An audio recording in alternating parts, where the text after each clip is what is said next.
Hello, everybody, and welcome. I am your host tonight, F. Lipinski. This is Season 15, Week 12, matchup Warthog, QC versus Flashbangers.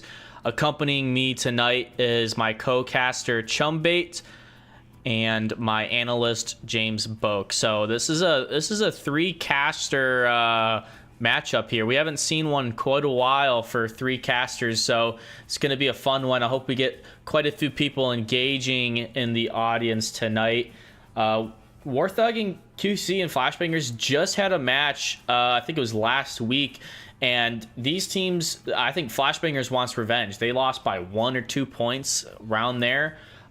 James, James, what do you think we're going to expect here tonight between these two teams? I think it'll be another close one. I think maybe the home side of things could call it. The matchup last week, Warthog took their home map, which was Egress, 4-1. So it'll be interesting to see whether that plays out again. So with the switch of home side from the previous match, will be interesting to see whether it stays as a close match or whether it changes up. Yeah, Chum, any other input on that? What do you think?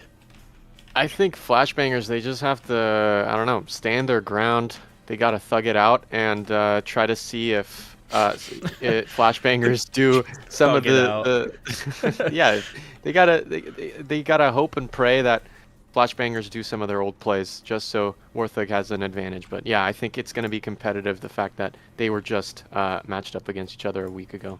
Yeah, I think that's a good point. And I'm really curious, did Flashbangers have their starting lineup, their best players playing against Warthog? Because if I was in this match for Warthog versus Flashbangers and I was on Flashbanger's side and I didn't have my star players playing and we came really close to winning as is, I'd be curious, like, hey, if they will accept a challenge, let's run it back. But this time, let's put our best players on the line and let's pick the right maps. You know, maybe they realized, okay, maybe long range isn't the way to go, or maybe close range isn't the way to go. How can we do better now?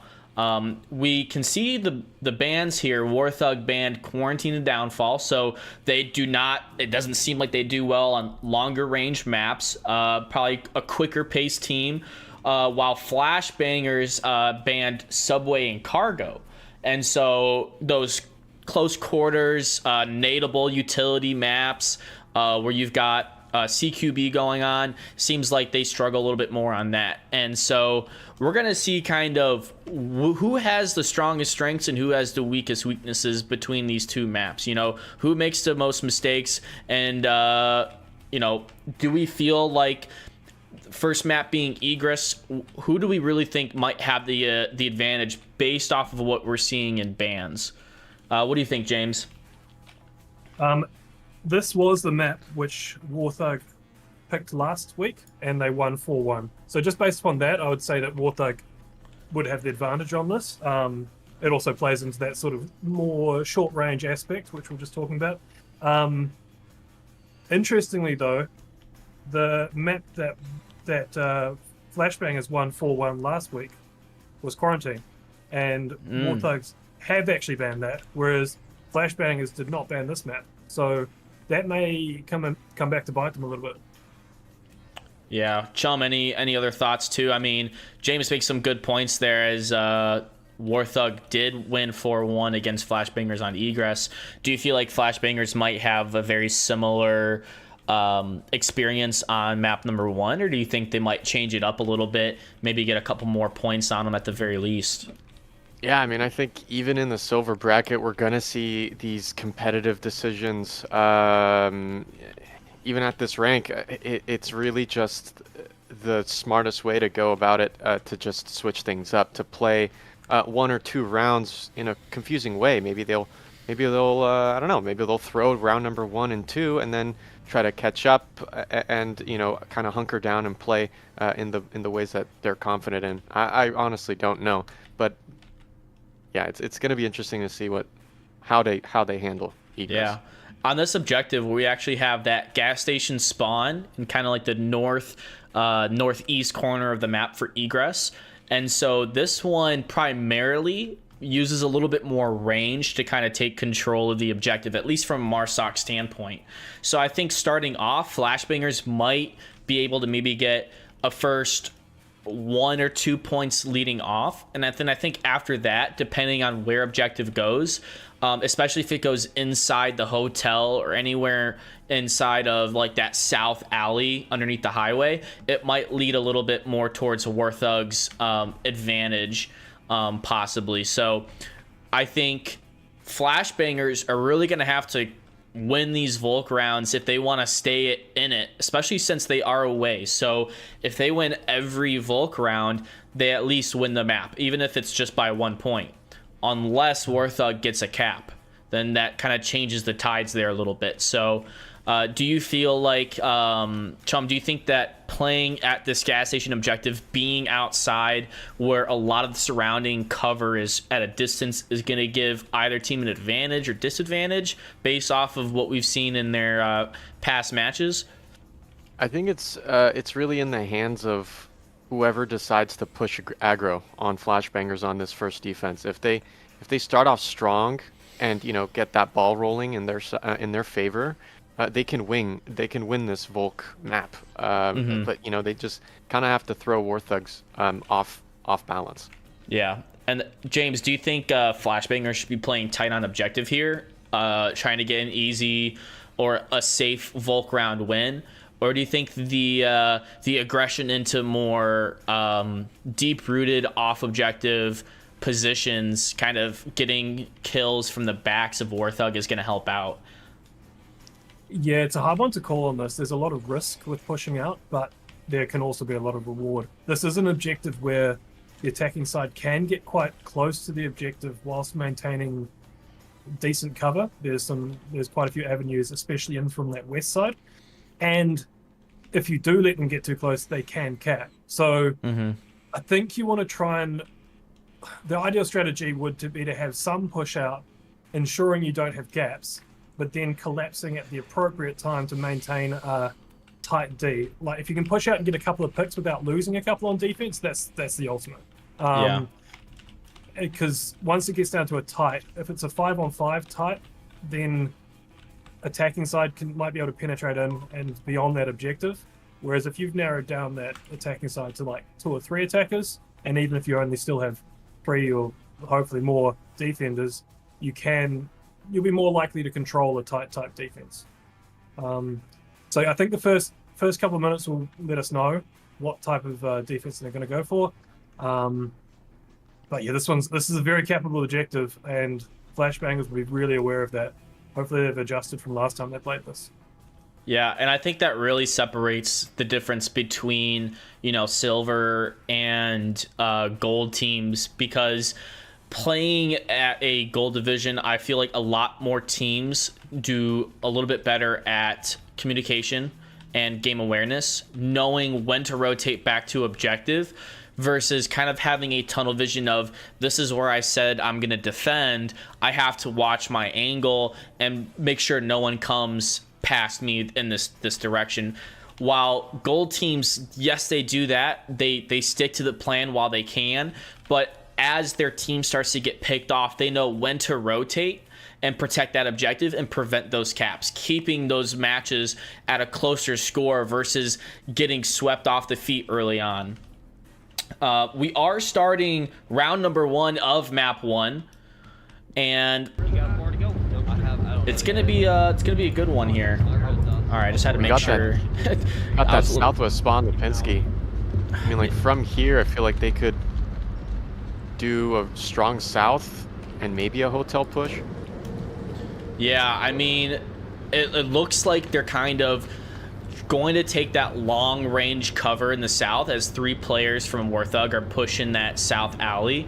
And then I wonder if those 2 players, like you were mentioning, might try to clear hotel and then try to sneak in towards objective from the northwest. Because if you can get, like James was talking about, close enough to objective while keeping your distance, it could give you a really dangerous setup against the Volk and taking that objective. It's interesting to see Darren Clark's position pretty far off objective and tucked in. This is something that we were talking about early on in the pre-match, playing off objective and waiting for the enemy to pass you. If Darren is not able to adapt quick enough, that could cost him a cap depending on how the round goes. Absolutely, and Van's now riding on the north, pre-fire from that north room. If they do end up deciding pushing into the garage, they're going to get caught out by Vans, who is proning on cam 3. But yeah, that north pre-fire there by Bub suppresses that north. I think Darren is about to get into an engagement. They should be hearing footsteps really soon here in the southeast. Yeah, Sarcasm is moving up with the Fox. The real question is Darren going to play it perfect and get both? He got one. He's going to try to get the pick onto Fox here. Fox clearly knows Darren's there, but who's going to get the shot off? And Fox gets it first with a nice headshot, tying it up 4-4 here on the body count. So right now they've cleared that entire south, leaving most of the defense at the objective. Van is tucked in that parking garage, as Chum was talking about earlier on, although no one's quite really crossed his path yet. I mean, he's got a few Sorry, people guys, just going to jump in quickly here. Just want to point out that Rufio actually has a line on the objective. Oh, he's made some shots, though. Ooh, you're right. Yeah, he was getting pretty close. I mean, at this point, they have a pretty good understanding that there's still someone in the north, and they're going to have to watch out for that creep up to objective. Now, oh my God. it's up to Bub to pretty much keep that objective from getting capped on from Rufio. Van's hunting for Rufio. And Rufio just rotated back up north, but the smoke's coming out by Maxime. Perfect for the cross onto the mid road. Wow, a lot of smokes coming out from Warthog. Some really good smokes as well, blocking a lot of view from flashbangers. Bub still is on the outside and could get some really good important pickups. But if he's not observant of Fox, Fox could get the pick onto Bubs, leaving just the 3 players from flashbangers on that objective. We're seeing... James, I wanna ask you, like, Rufio pulled back into the north.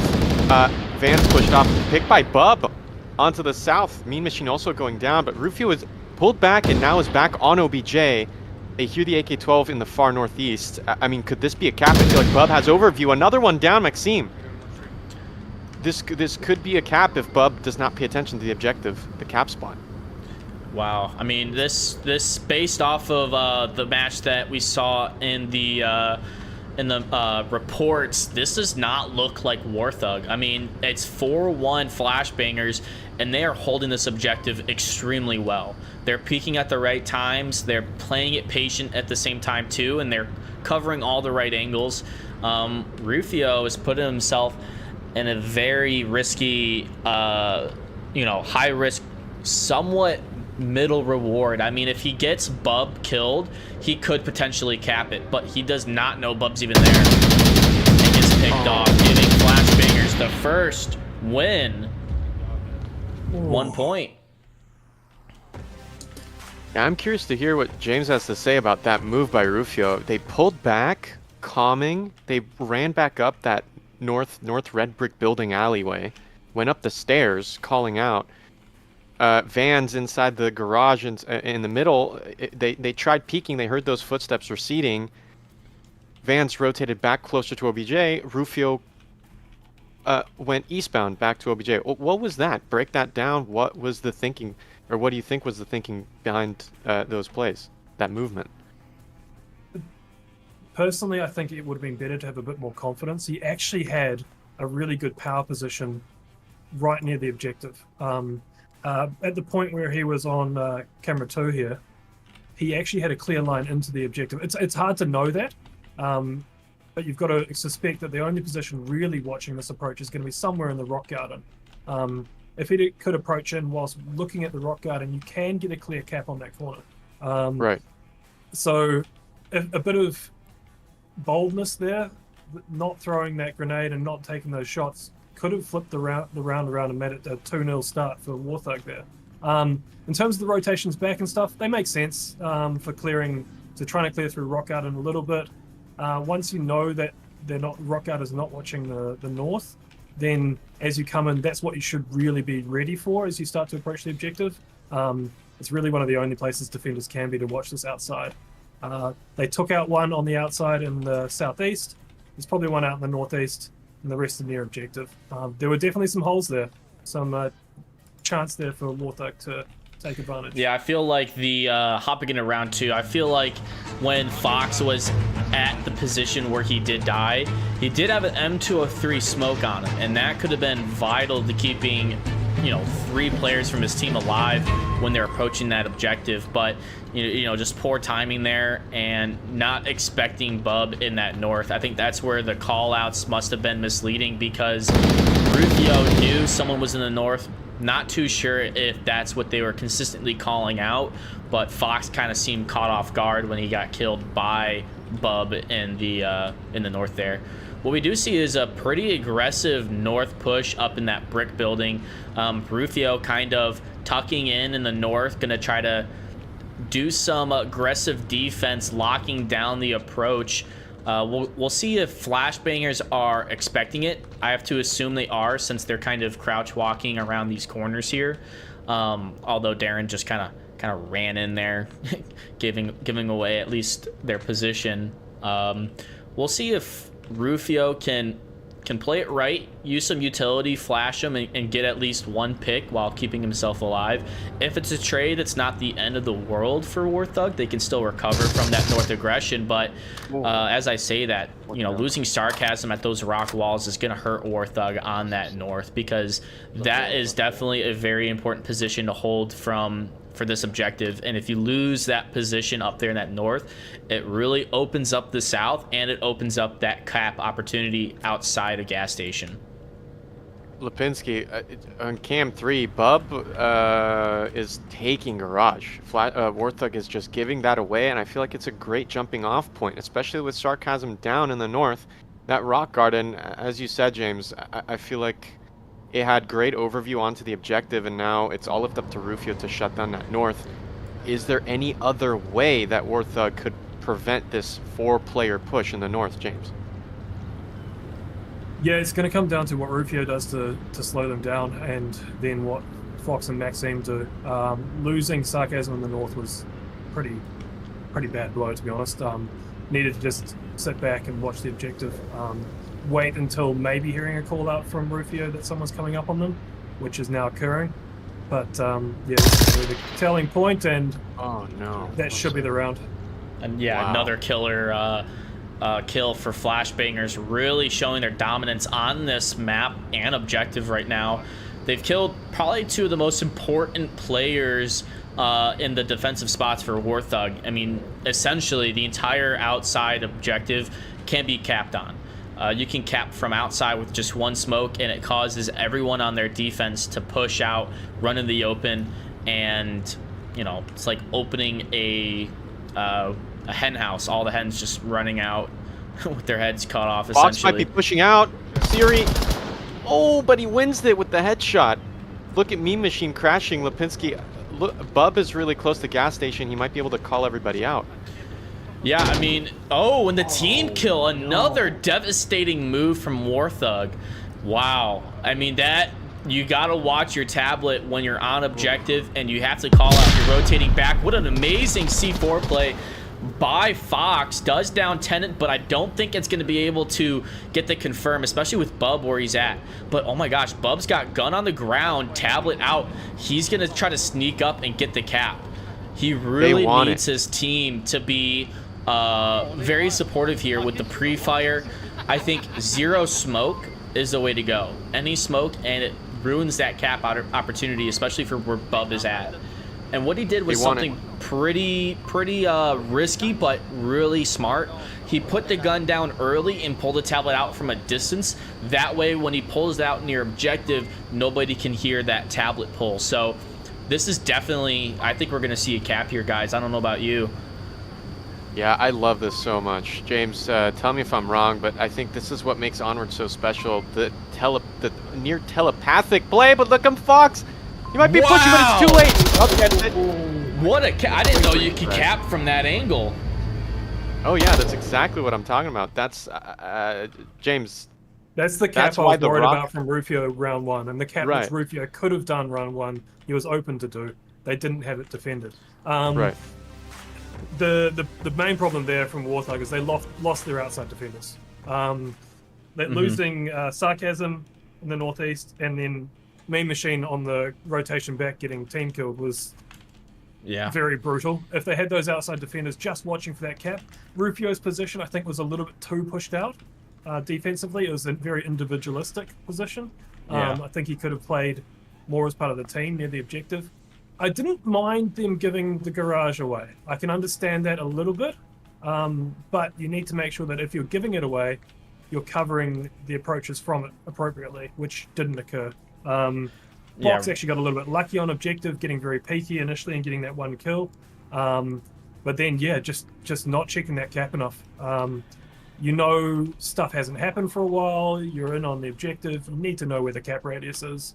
And I would have liked to have seen, instead of Meme Machine being the one who collapsed back, I would have liked to have seen either Maxime or Fox push out from objective when Sarcasm died.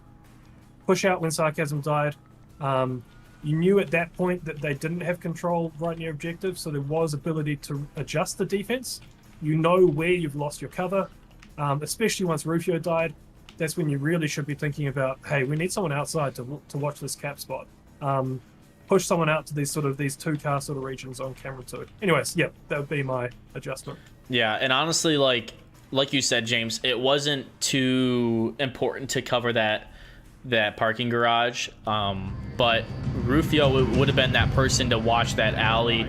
Although getting 4 people to push him, not even push, crawl up on him, did put him in a very impossible position, essentially, especially where if I had to play where Rufio was, I'd at least have a C4 on the outside of that room, you know, so that if someone was to flash me and push me, I could have a safety net of using that C4 to at least give me a little bit more time. And what a nade toss from one of the Warthog players. Couldn't tell if it was Rufio or Maxime, but really close to picking off Darren. And with the trade, although gonna get the revive as well, as Darren could not get the headshot like Rufio could, making Darren nearly got picked twice by that nade, by a long angle by Fox, and Rufio actually peeked that dumpster after Darren tucked in behind it. But yeah, revive went out. It's 4-on-5. One down the outside. Nice shot from Bub, getting Fox with the confirm as well. Oh, and unfortunately, too focused on getting the confirm, Maxime takes advantage and gets the headshot onto Fox.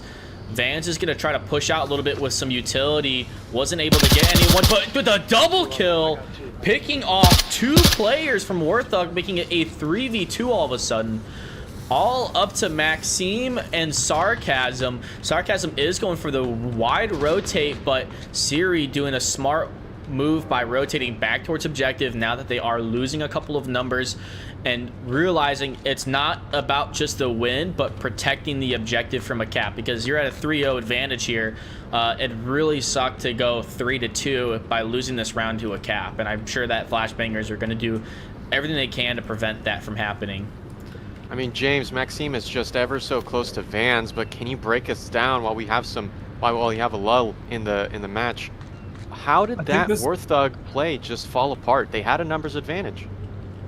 Yeah, I think this is one of those objectives where if you are going to push in through this central sort of zone, you need to do it with utility and with coordination and aggression. I don't think they had enough utility. They didn't cross clear very well as they moved in, and they allowed that double pick with 2 players being out in the open, which is non-ideal, to say the least. Yeah, it is an easier objective to defend, in my opinion, but it can be one if you work together and use that utility, which is now coming out. You can block those key lines and rotate and get picks. They have let Sarcasm on the backside, just to note. Yeah, we're seeing Siri overextend. They're pushing north into the warehouses, but Sarcasm and Maxine are pinching from the east and west.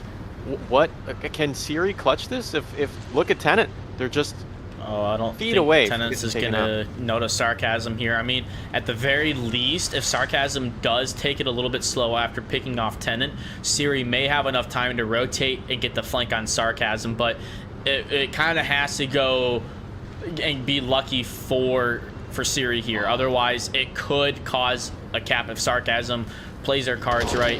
Oh, and the trade making it a 2v1. So now it's all up to Sarcasm. I think Tenet might not play as aggressive over on that side and might just sit more on objective. This might also cause Siri to crash back towards objective as we're watching here. Not taking the route that might have gotten him killed as well. And honestly, that's luck at that point, because neither one of them has any idea where Sarcasm is. Both lines of fire are looking the opposite direction. And if this is some classic tunnel vision, they might get capped on. I mean, no one's even giving it a second thought that, oh, and Sarcasm just threw a smoke. But yeah, but they don't see the smoke. They don't even hear it. Tenet can't hear it. Tenet's not watching. The 2 onward timings. Sarcasm has missed Tenet by just feet, by just seconds, twice. A second time just now. Oh, and this kill on the Tenet might be... And they're so close to OBJ. I'm expecting important. A cap. And there we go. Siri knows instantly that Sarcasm is near objective. Here goes the smoke. Can Siri use utility to prevent a cap here? He goes for a grenade and a flash. Sarcasm's got tablet out. Siri way too far off objective. Going for the cap here. Siri's got to book it. my Sarcasm gets the cap. Wow. Wow. Just like that, the 3-0 advantage gets taken away. And they are now only with a 1-point advantage against Warthog. The entire match could have been thrown from that play alone. And I'm so shocked that that smoke did not alert them of Sarcasm's approach. I mean, James, what was going on in through your head once both Tennant and Siri kind of just turned a blind eye? A few main points to take away from that round. I think the start of the round was probably a lack of aggression, resulting in lack of utility. And then there needed to be a switch in mentality from Max, as well as, sorry, who came in from the backside? Sarcasm. Sarcasm switched in mentality to the sort of more slow, methodical approach, but Maxime went in aggressively then and got picked, and sort of, it ended up working out for Sarcasm because the defense adjusted poorly. But it could have actually been the round. Whereas if Max had sort of sat back and worked with Sarcasm to allow them to come into the objective, it could have been a bit cleaner round. Sarcasm should not have been allowed to get into the northwest. Was one. You have a clean line to watch it just jumped cameras rather than actually. You have a clean line to watch it from that west to stop a player getting across there. If you are going to watch a line, you need to watch it the whole time, basically. Right. And then the round almost again got thrown by using utility and not having that boldness, which we saw from Flashbangers in the previous round. That sort of that ability to fully commit to the cap at the appropriate time. I think Sarcasm could have gone in for that cap a bit more boldly, and it might have been a bit safer. Obviously, they got away with it. Siri not quite getting the kill in time. So yeah, a few mistakes and ones which could be easily rectified. Yeah, well said, James. We're going to see if Flashbangers can redeem themselves from that round. I like Darren's position. Not something you see too often. I mean, it only gives you a very small window if someone wants to push that angle, but it was a good attempt. Tennant can see Rufio. Didn't take the shots, though. I'm not sure if Rufio was able to spot Tennant. I don't think he did. He hasn't really said anything yet. But if he re-peeks that angle slow, it could mean a headshot from Tennant. Meanwhile, we do have two players from Flashbangers pushing up the north 2-story brick, kind of on the outside of that hotel. Yeah, I mean, this far north push by Flashbangers, it's going to take some time, especially at the rate in which they're trying to clear the north parking lot and a little bit of the front of the hotel. I think Flashbangers are perfectly coordinated as they are right now. The east quick spawn, 3 players, they're holding back. They're waiting for the rest of the play to come out from the north, and Warthugs, their arms might get tired from holding their gun up like Rufio. Yeah, and I think this is going to be one of those slow rounds. Not sure if Warthug's going to want to take the risk of peeking these angles, but at the same time, that's essentially how they started to lose that defensive hold they had on the gas station objective, is when Rufio played 2 tucked in and got slow peeked, which you don't see many people dying from slow peeks anymore. And to get shot by someone slow peeking definitely hurts. It stings a lot. So they're really allowing, though, this entire north rotate, leaving Sarcasm to kind of defend them on their own from multiple fronts instead of holding down one line of sight. I mean, playing a very off-meta position, too. I was just about to... Sorry, go for it. Maybe the off-meta position might help, playing from these cars. What do you think, Chum? Do you think it's going to pay off? Do you think it's too risky to try to play that position? I was just about to ask you guys what you thought. I mean, Sarcasm spot, it's not that a spot that I've never seen before, but I feel like it's really specialized in controlling the far east. So the far west, Siri is actually clearing it, and look at the onward timing. Sarcasm isn't peeking it.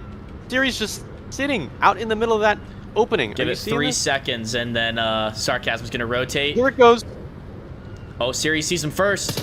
Oh, no Take shots, way. but Vans is going to be able to get this rotate. Siri's got to rotate out of there. There you go. Now it's all to Vans. Now, I don't think Sarcasm knows Vans is even here. Oh, yes, he does. Oh, he most certainly does. Oh, no.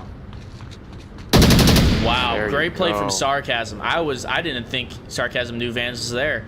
Siri's also going to rotate to try to swing on to Sarcasm. Onward timing, once again, not helping Sarcasm out there. But does he need the help is the question. We'll check back in later on these few while we've got Rufio swarming, getting swarmed by 3 players from Flashbangers over here in the center. I'm pretty James, do you certain like they this? know where Rufio is. But how are they going to Probably, play yeah. this? You know, they still don't. They only know where 1 out of essentially 3. 1 out of no, they know 2 players where they're at.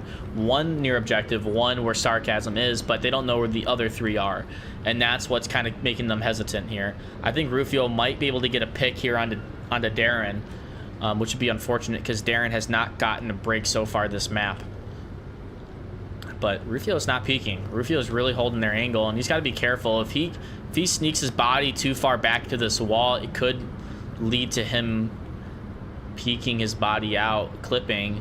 But I don't know. That's a pretty thick cylinder block wall. James, do you like this Marsoc play so far? Look at on cam 3, Siri and Sarcasm just about to get into engagement. Another slow peek. Siri wins it. Wow. Didn't think that was going to happen. Flashbangers are not opposed to a very slow approach. I think they've not made a noise. This east approach has not made a noise in a couple of minutes. Only a minute left. Oh my.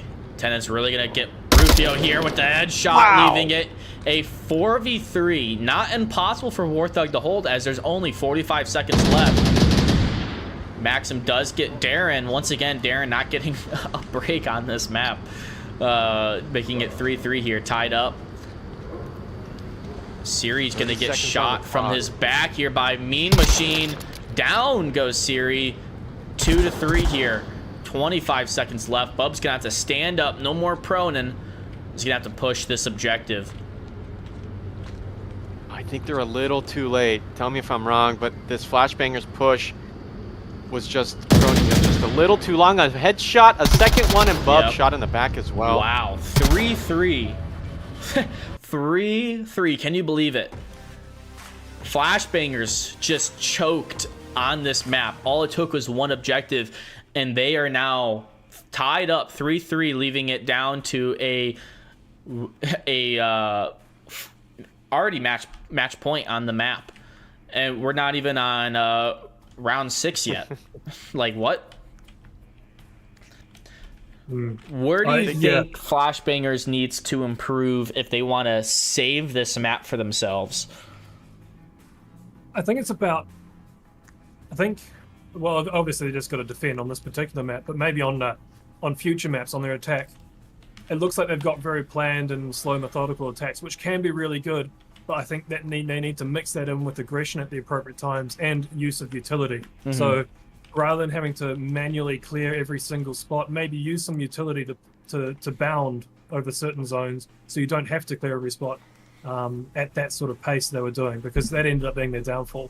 I think Siri potentially pulling off and not pushing through to try and get Sarcasm, regrouping with the team, coming in with the 4-person push-in, could have been better, knowing that Sarcasm was out there. But on defense, I think there were also some mistakes. I think Mean Machine, at least early round, could have worked to help Sarcasm, to help stop them get into that northwest, rather than let them get close to Sarcasm in the first place. Yeah, there was potential for a win on attack there. There was weakness on that eastern approach.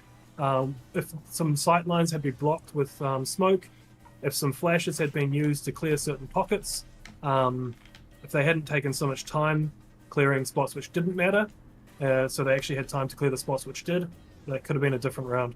I really think that if they used some smoke in the last 20 seconds of that last round, maybe 25 seconds remaining, Flashbangers would have had a much better chance at winning, because it would have blocked 2 people from watching that objective, would have kept 2 people alive from Flashbangers while pushing it. Although I believe it was Fox that still got Bub either way, but yeah, they could have cleared Fox if they'd been a little bit quicker early on. They would have had the chance to clear Fox. It's because they ran out of time that they didn't clear that spot. Wow, Siri playing extremely aggressive here, pushing up the center. Will it pay off? Maxime definitely can hear him and is going to make the call out, but Siri wants to go for that flank. No one around that corner though. Pretty north aggressive push from Warthog, and that flank from Siri was found wasted, putting Flashbangers at the disadvantage. Warthog with 5 players, Flashbangers with 4. Vans is really gonna have to carry the team here on this round if they want a chance, as he's gonna have to stop 3 people from approaching that objective. Where do you Chum, where do you feel like Flashbangers is gonna have to really excel at this round specifically in order to save themselves the map? I think that west push is absolutely going nowhere. Maybe Maxime will find a pick, refrag for those 2 lost. I don't know. The west one is kind of 50-50. It's a coin toss to me. I think this 3-player push north and on gas station, they're going to have to be able to take care of Vans. Fingers crossed that it won't get to that it won't have to get to a refrag. I think the next step for them is to predict where those Volk spots are going to be. You know, I'm seeing them really locked in inside the mechanic shop, and Tenet there, northeast of OBJ, in the corner. Yeah, these are really tough. And again, James, I absolutely agree. I would have loved to see some flashes the past round from Flashbangers. Maybe Warthog will pull it off better than them. I like Van's position here. I mean, they're not playing the meta position of inside that room, although playing where they are, still somewhat known position. Look at Mean Machine here checking this angle. Vans doesn't even hear him. I don't know if Vans is going to survive this here, which will really hurt Flashbangers, as this is a very vital position to hold on this objective. He might get hit in the toes, though. Yeah, it's possible. He wants the feet. Look at this. It might line up, especially with the kneeling position from Mean Machine. But Vans is multitasking. They're worrying about Fox as well. They're hearing their footsteps. This is There where goes the audio players- Yeah, and this is where having Darren rotate is really going to come in handy for Flashbangers, but holding his position in a not so strong spot for this objective is really going to slow this team down from getting a win here. Warthog's doing a pretty good job on making their approach, but they did not check every corner here, and it could cause Vance to get a really nice double, triple, maybe even finish all 4 players if they're feeling like it. I mean, if they that'd be a pretty tough achievement, but still possible. Vans misses Fox, pushing towards the objective. This is huge. They're distracted by Mean Machine's Virtus. And that M203, it's coming in clutch. A second smoke on OBJ. Missing a lot of shots there. Wow. Van's got to rotate or something. What? No Mean Machine way. missing Vans. I think he was expecting him to be inside the room. I don't know. I don't know what he was thinking. This has just turned into Flashbangers' favor here. But it's not over yet. Like we saw, it was a 2v1 and Sarcasm was able to cap on his own. He still has 2 minutes, but what Maxime is doing such a wide rotate with only 1 minute and 45 remaining. Rotating all the way around in the north. I really think that Fox's idea of an M203 with that smoke on OBJ was perfect. I think the timing was maybe a little bit early. Yeah. Maybe they could have waited a little bit longer, but I think the critical mistake, James, talk to me though, the critical mistake is that the rest of the MARSOC were just not synced up with Fox. They were way too behind. There's a lack of syncing. I think at one point Mean Machine even heard Vans and checked tablet, but instead saw Fox in line with that dot, so sort of ignored it. I don't know why Mean Machine didn't react to the tar shots at all and came out into the open. If I heard shots like that right near me, I wouldn't be going out through the open. Sarcasm can clear that spot from camera 9 position. You can actually hop up on these and clear that spot. I don't know how Vans has gotten away with this, to be honest. Like I said, a miracle is really much what's unfolding from Vans here. Especially if he gets Maxine. It's essentially what we stated earlier, where he could pull off the miracle and get all 4 players. So far, the round's over now. 30 seconds, Maxine out there. Flashbangers coming in clutch and saving the map after a 3-0 lead, losing it down to 3-3. I'm sure they're still disappointed by losing those 3 points, but I'm sure they're going to be relieved to take home the first map, especially being away. Right here, Vans might get the final kill on the Maxime. Or not. Wow, Maxime picked off Vans. At least someone knows to check that angle. But it's all over. It is all over. Yeah. And Flashbangers take home map number 1, 4-3. Oh, wow. I thought that round should have probably gone the other way with Siri making that mistake at the start. Siri with the flank had the push out position, had a power position, and then continued to rotate and continued to search. What I'd say in that scenario is, if you get out to one of those power positions like that, hunker down, force the attackers to clear you out. Right.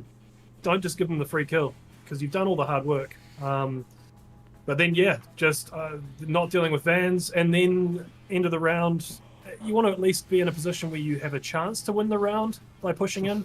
Just running out of time when you're 30 or 40 meters away from the objective is generally not something desired. But good round, good defense, good work, Van.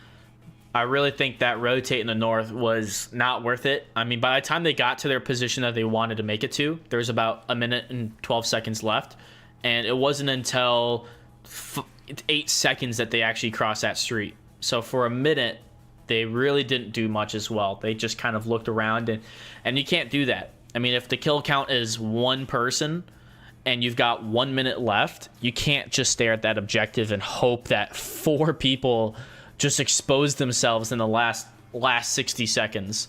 So I feel like Flashbangers got a little bit lucky on that last objective, and Van's position really clutched that round up. And if they killed Vans, they were there. Oh yeah, they were on objective. They had like 3 of them there. All they had to do was just clear Vans's position first, before Fox went out, and that was it. And they had 2 players who could clear it too, Mean Machine or Sarcasm, from pretty safe positions. So yeah, I agree. Where do we think we're going to be taken to on map 2, guys? What's our predictions here? Chum? I don't know. I couldn't. Well, actually, you know what? Now that it's Flashbanger's pick, we might see close quarter map. I feel like USS Quest is in the realm of possibilities. Really? Yeah, I really do think so. I was thinking more like Bazaar. Yeah. I was thinking like Snowpeak. So Flashbangers, they banned Subway and Cargo. They banned short range maps. Oh, right. Sorry. And so and last week they picked Quarantine. Quarantine has been banned this week. So I was thinking, what's a map which is similar to Quarantine? Maybe Snowpeak. Maybe Bazaar. But who knows? They might have their own personal preferences outside of what we understand. They break the barriers of the league and they just say we're going abandoned. Maybe Shipyard. Shipyard sort of could play a bit like that. Yeah, well, I mean, does anyone have their map stats pulled up at all? I mean, we could pull up the... I do. Now you're asking the real questions. Yeah, those are the real questions. Lipinski, I'm ready when you are. Go for it. Let's hear it. I think Warthog, as you can see, their highest rated map is indeed is it really downfall? Because I'm seeing higher numbers than that. That's Snow Peak Knight, rising 80% round win rate. That is crazy. for Warthog. Yeah, and well, Abandon's not in the map pool. Interesting. Looking Yeah, at I those, think you're right about those map Bizarre. pick, looking at those map pick preferences though for Flashbangers, they've played Snow Peak 7 times, so it's obviously a map they personally picked. Yeah. So it's one which they enjoy. Honestly, kind of shocked to see that. I mean, looking at the matchup for our stream today, going into this match, Warthog had a 63% round win percentage on Egress, while Flashbangers only had 37%. And that's a huge difference on how many rounds they're winning. And to see that 3-0 start from Flashbangers, it's kind of shocking looking back at it now, looking at their statistics. So I feel like it's either Snow Peak, like James said, or it's Bizarre. I think those are going to be the two maps that we're looking at for map picks by Flashbangers. Speaking of map picks, it looks like we've got a rehost. Indeed. Chum, do you feel like if we played on Snow Peak, we would see some similar exchange and points like we did Egress, or do you think it's gonna be a little bit more one-sided here?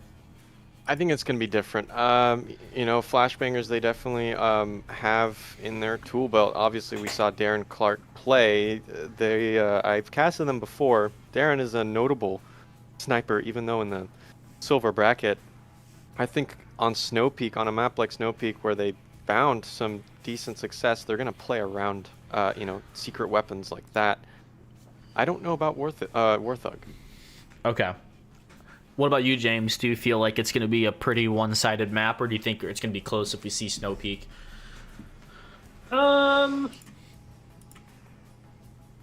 Yeah, Snow Peak is a map which has a lot of yeah, exactly. Snow Peak is a map which has a lot of variation based upon the objective. Just the fact that Flashbangers like it a lot could play in their favor. Just the fact that they've had matches on it plays in their favor. And it's not one which Warthogs have played as much, playing 4 times versus 5 times for Flashbangers. Mm-hmm. But Snow Peak is such a wild card map. You have really close quarter, very capable like objectives like the one up in the little supply building or in the tunnels, and then you have some much more long range, more defensive bias ones like the southwest and northwest. And it sometimes comes down to the order of when you get an objective. Like if you happen to be trading rounds and you've got the bulk advantage and you happen to get the northwest hangar, that's probably one of the most defendable ones. But if you happen to get supply or tunnels, you're probably kicking yourself a bit because they're a lot harder to defend. Right. So it's a map which, it's one of the reasons I really like the map is because it has that variation. I don't think it has too much. I'm sure you like it. You always destroy my team on it, dude. It's insane. Yeah. It's like if we're playing against Mayhem on Snow Peak, we pretty much are like, all right, might as well forfeit. But that's why you like it. It gives that variation. It's got that mix of long and short. The ability to work as a team and coordinate your attacks it is good. There's not too many spots to clear. Like sometimes maps are just overwhelming with the amount of spots you have to clear. So there's a lot of luck element. Like just you have to not clear everything because you just run out of time.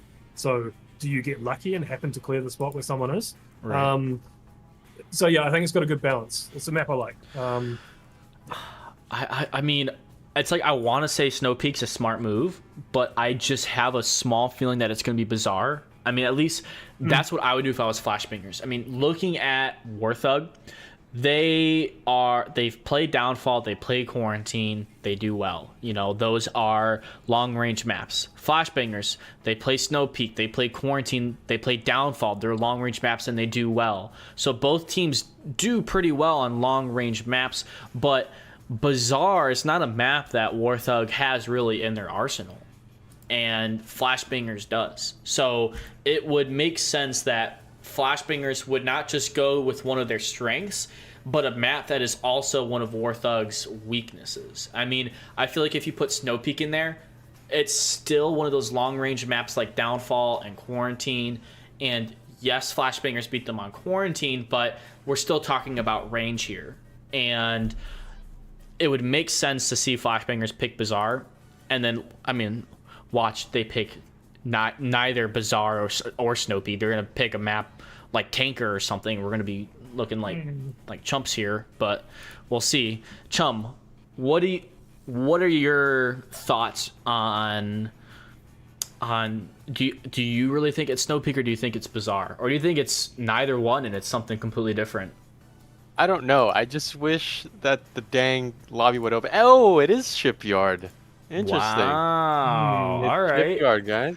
Which is actually on Warthog's. That's gonna be my wild card pick as like a differentiator. Yeah. And this is Flashbanger's map pick, right? Right. Yep. What? I'm kind of shocked. It sort of makes sense. There is some long range aspect to it. It's sort of similar to Egress. So like they gone, hey, we just played really well in Egress. Interesting. Yeah. We're gonna hop over to a quick intermission while we're getting everything set up for the next round, and we will be right back in just a second.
All right, we're back, and we are on Shipyard for map number 2.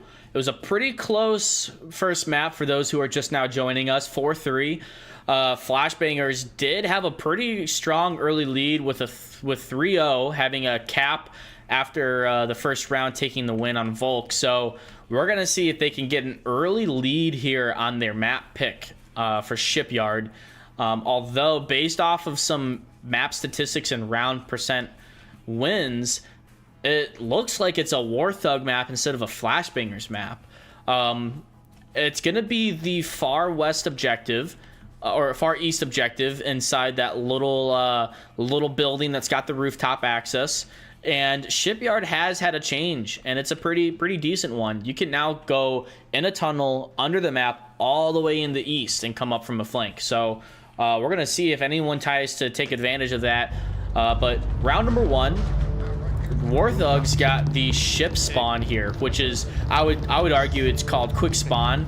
And spawning here is like, that's kind of like, that's where you want to spawn, because if you can clear the ship and keep it safe, it's going to help out quite a bit for that rest of that Marsoc round. We're going to see what happens.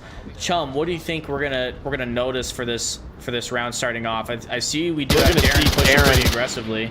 And We're going to say pick. Darren take one, but yeah, it's a refrag. For sure, Vans posted up inside the underground. It might not pay off. I don't think it will. I think the ship push is really going to come in handy. Siri does have the office. They may be able to stall them there on the blue ramp long enough, but you know, if they make quick enough pace, look at that. Rufio's tempted to push it, but here comes Siri. They have a long angle. There it goes. It's all open. It's free range. Great pick by Rufio. Now it's 3 players from Flashbangers. I think Rufio might have heard Bub early on. I mean, I remember hearing Bub make a call out while Rufio was approaching. Not sure if Rufio was aware of Bub, heard him, or assumed it was who he was confirming that went on the ship. Maybe it was Darren, but some great utility from War Thug, pretty much clearing one of the windows that typically has a defender, but right now they cleared him out. I don't think they got the kill count on that player. Yeah, I'm curious to hear what James thinks of this. A nade goes too long to get Bub. I'm not sure if they know where he's at, but I feel like this quick double death on Flashbangers is a huge loss of life. I think War Thugs they have a huge advantage, even though it's just one extra player. The fact that this entire crane area, the offices are out of the picture. What do you think, James? Yeah, I think for this particular objective, especially now with the addition of the underground, where you have to pretty much dedicated defend to that, it's critical that you don't lose someone early on defense. You want to have your cross covering lines, and losing Darren just really weakened that cross defense. It meant that Siri had to peek a bit more than they really should have, and it's really opened it up. It's very much advantage to War Thug. They should be able to deal with Bub now. Hopefully the War Thug, they figure out where it is. Wow, what a play from Rufio, knowing exactly how to take care of Bub there. Bub had no idea he was even jumping on him. Just 2 players left on the objective, Tenant and Vans. Tenant might be able to get cross pick onto Rufio and Mean Machine as they make that cross, but I feel like if they cross at different times, once Tenant gets the first pick, it leaves the second person to pre-fire.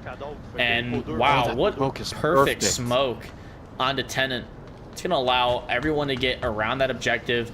If they get on top of that roof, it's essentially the round right there for War Thug, and they're gonna get that first point. And that's exactly where Mean Machine's going.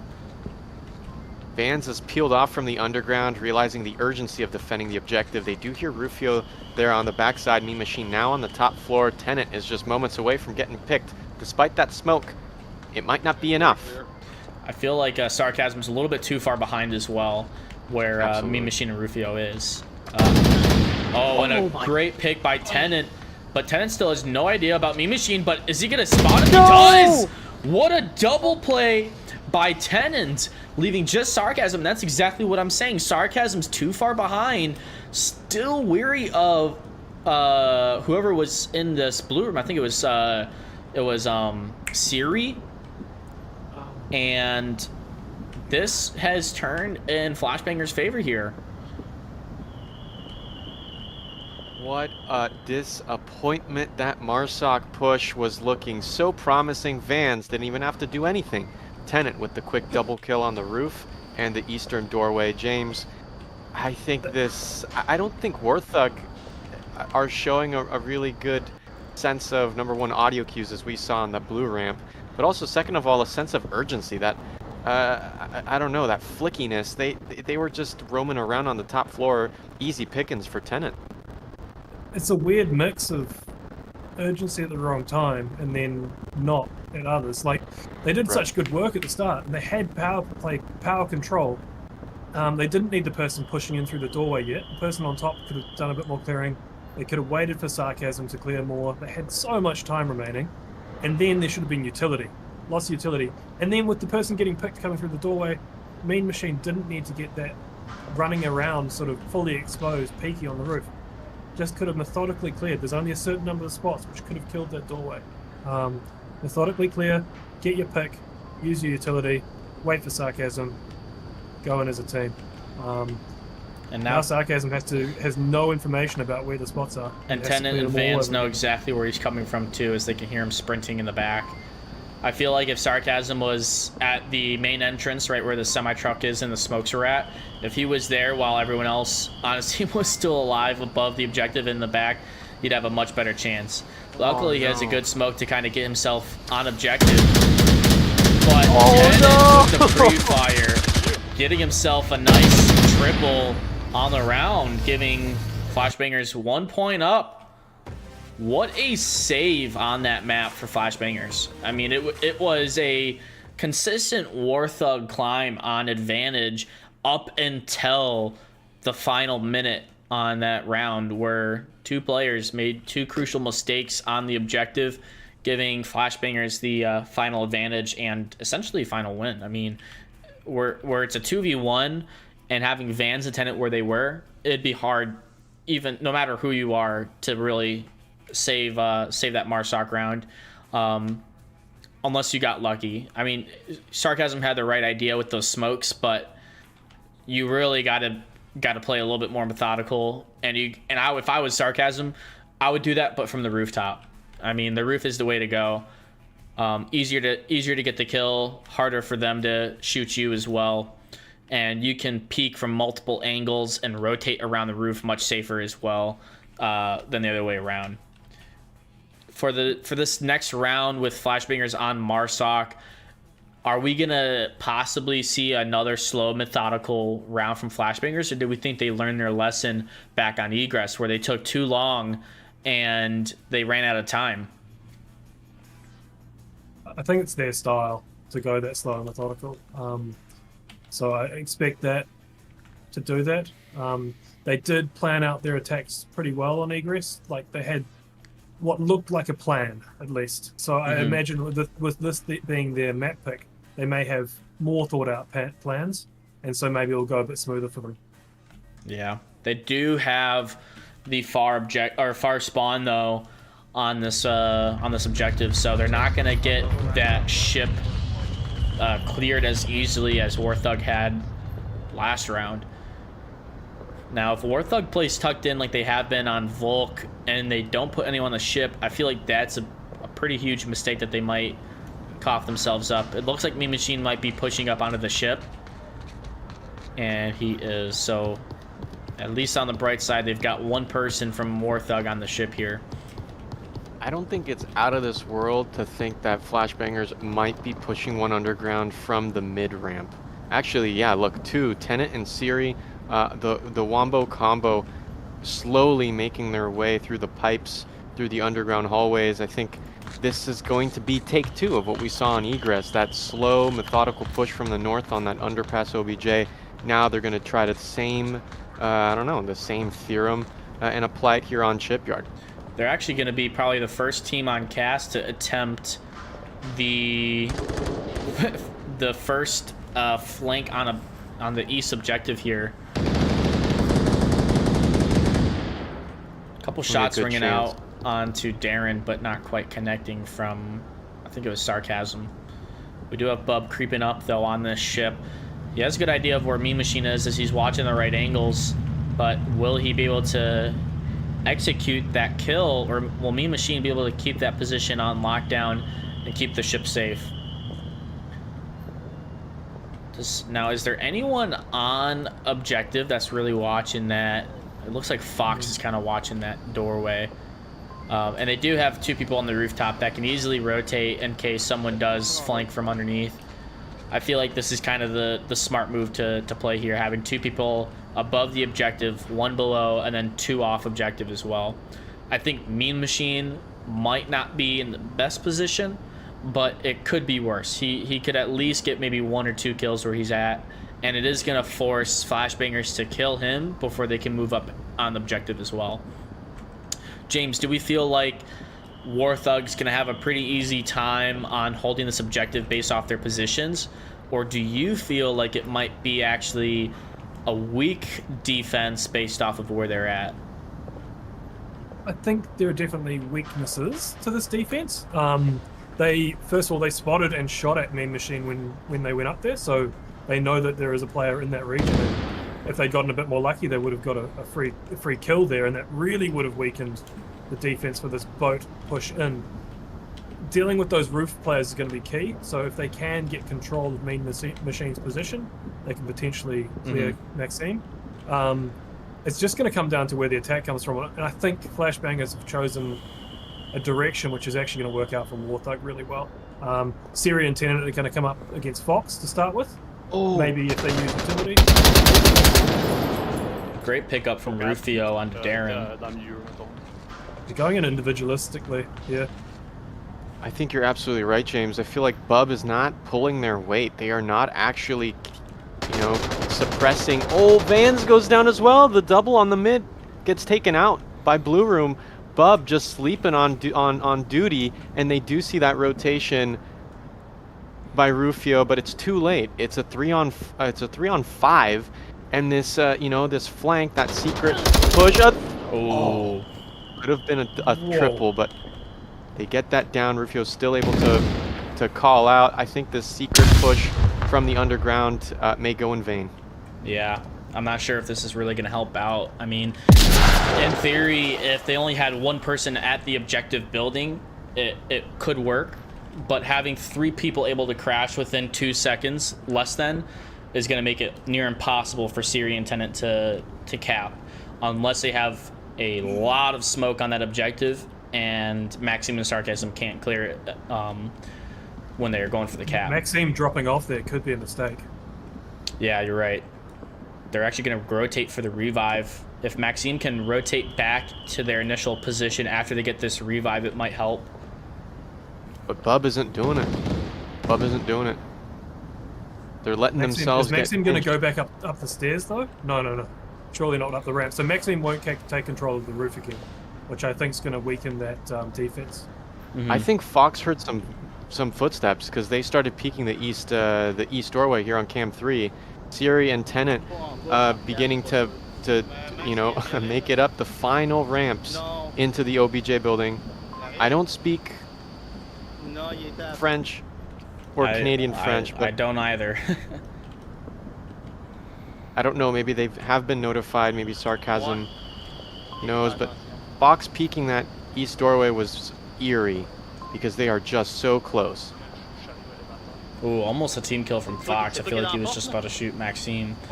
The fact that Mean Machine and Bub are like right next to each other for quite a while is kind of shocking. And there's only 40 seconds left from Flashbangers. Not a lot of time, and not looking good for Flashbangers here. I mean, I don't think they had the opportunity to kill 5 players within 30 seconds or get the cap off either. But here goes Siri. Oh! A refrag by Rufio on the Blue Room. The slow peek goes out. Fox is down. Tenant doesn't push on it. Maxime only now going for the revive. No, they're actually pushing inside. Wow. Tenant shuts that down. Lipinski, what was that? 10 seconds left is what it is. 8 seconds, and Tenant running out of time here.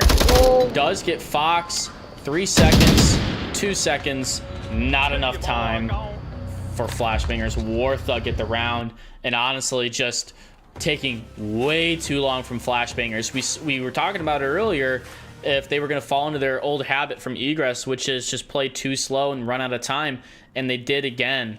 And honestly, it wasn't one person or two people. It was 3 players from Flashbangers. Both Bub, Siri, and Tenant took way too long to get to where they went. And I feel like they got to play it much quicker early on, like James was talking about, make their way up the map, find a position where now's the time to crawl, to mask your sound, and make your advancements. James, do you feel like that timing that I'm talking about is accurate? What would you do differently on that timing personally if this was your team? You're exactly right. You need to take that ground in the first 2 minutes. Like, you want to leave yourself time to move slowly as you get close to the objective. There's no point being so quiet and then running out of time. Like, what have you achieved? So you've got to find that balance. Ideally what you do is you'd rush, take as much ground as possible, have your top side people put a smoke or something on objective for some of that sound cover to allow you to rush that little bit further, and then start to go slow, have your distraction coming from the top side, not have people just pushing through the middle, like, and don't know what they're necessarily trying to achieve in terms of clearing through that middle. Maybe grouping up with Bub to clear that that platform on the ship would have been better. And then having that ability to put utility. Like, there was lack of utility again. Put utility on objective, distract, split sight lines, all that sort of good stuff. Yeah, I do think that the smoke would have been a great idea, especially an M203 smoke, because those last, like 45 seconds versus the normal 20 seconds the smokes last. So having that on objective allows a lot of time to both sneak up and to run up as well, if that's kind of your idea. Honestly, they didn't do half bad when they got to objective and started getting kills, but just not enough time. I mean, they had to do things quicker, and we'll hopefully see them learn from their mistakes from the next map. But Warthog just had a really strong defense as well. Like we said, a couple of mistakes that could have cost them a round, but they were able to. They got, I think, more Onward luck, where the opposing team just had a different faulty strategy underway. I do like Sarcasm's position here. They have a suspicion of Siri up on that 3-story. They're going for the picks, but missing almost every round. I think Siri did get injured and had to heal a little bit, but I don't know if what their plan is. They're getting ready to throw a grenade, it seems. Oh, but Rufio's also right underneath. Where is Siri going to toss this nade at? They've already pulled the pin. They can't put it back on their chest. So you can put it back in the chest. Yeah, you can. It's just not a very smart idea. No. Not recommended practice. Where is Mean Machine? Oh, Mean Machine's underneath. Ooh, Siri took damage. Yep. A lot of Warthog kind of playing aggressive underneath and trying to come up through the flank. I'm not sure if Tenet was able to call it out either. Quite a slow start so far, but this is what Warthog is doing that Flashbangs isn't. They're playing slow, but they're also covering a lot of ground at the same time. Yes, Flashbangs has an idea that they're going to come up from the past objective building, but at the same time, if they can take control of it, then they're sandwiching all of Flashbangers into the center of the map. They're going to be hitting them on 2 different fronts. Oh, down goes Siri from Sarcasm with a nice little headshot there. Vans is not in a very bad position here as long as they play it right. Rufio is approaching up behind them. If Van gets a good timing here and peeks at the right moment, might be able to pick off Rufio. But it doesn't seem like that's going to happen here. Where do we think we're going to see Warthog with this flank with Mean Machine and Maxime? Are they going to be able to execute pretty well, or do we feel like it might not be in the best position where Bub is currently at? I mean, Bub's going to be able to see them if they try to take this north side where Ship is. I think we might actually see possibly a pick. No, Maxime is rotating back into that building, so it's not going to quite happen yet. I have a feeling Bub might fumble this. It's a little bit jarring to having to, you know... Oh, wow, but Darren finds Maxime from the blue room. Me Machine should have heard that suppressed tar. I don't know what they're up to. Bub does find Rufio, though. So far, not Taken a fumble down yet. on the top floor. Oh, he Not a might find fumble, right. Maxine or me. Oh, he does. Good God, little Bub, double. stop proving me wrong. Huge double pick. And just like that, that east push has been completely shut down. Warthog left with just one player. Scratch that. All up the sarcasm. Sarcasm's clutched it before. Could he do it again? Walk Bub us is through what's making some happening moves. here, chum. Bub is completely exposed, but no, Yeah, Sarcasm baby. doesn't pay attention. It's over. Wow. Oh. Bub really proved you wrong, didn't he, chum? Yes, he did, and I'm glad. I am glad they did. Where was your thought process behind Bub possibly fumbling? I mean, do you think that they were just peeking too many angles, or? For me, it's really just like it's instilled. I don't know. Maybe I projected, but to me, it's an instilled sensation for you to focus. If you're on that platform, for you to focus on mid, and maybe these players, maybe they're more well versed with this new updated map. Maybe Bub was really paying attention. They found one pick, they found another on mid, and they found that third on the AC duct. I think they proved me wrong because they were actually ready for the east and the mid building. When you say mid, you mean like the cross near that south toll booth and the approach towards blue room past the containers in the center? Yeah. I Okay. mean mid as in like everything east of the ship platform. Okay. West, everything west of the ship platform.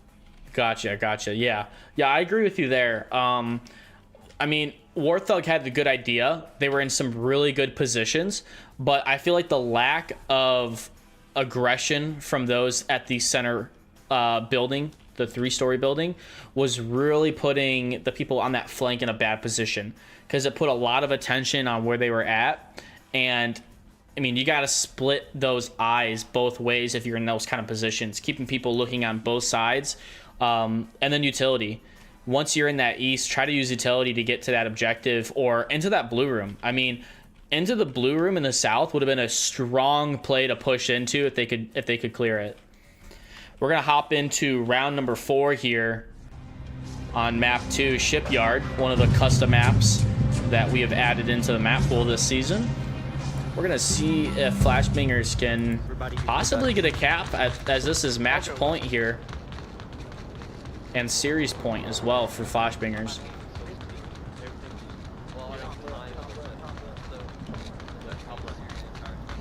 Interesting. Doubled up on the ship. James, just looking, now that Warthog have settled into their Volk spots, are they set up for success here? Just sort of going through and observing them all. I preferred the Flashbangers defense, and I think the Flashbangers defense could have been slightly better even. If Siri got identified going up to the top, if they just attacked there and forced their attack to clear them out, I think it would have been better.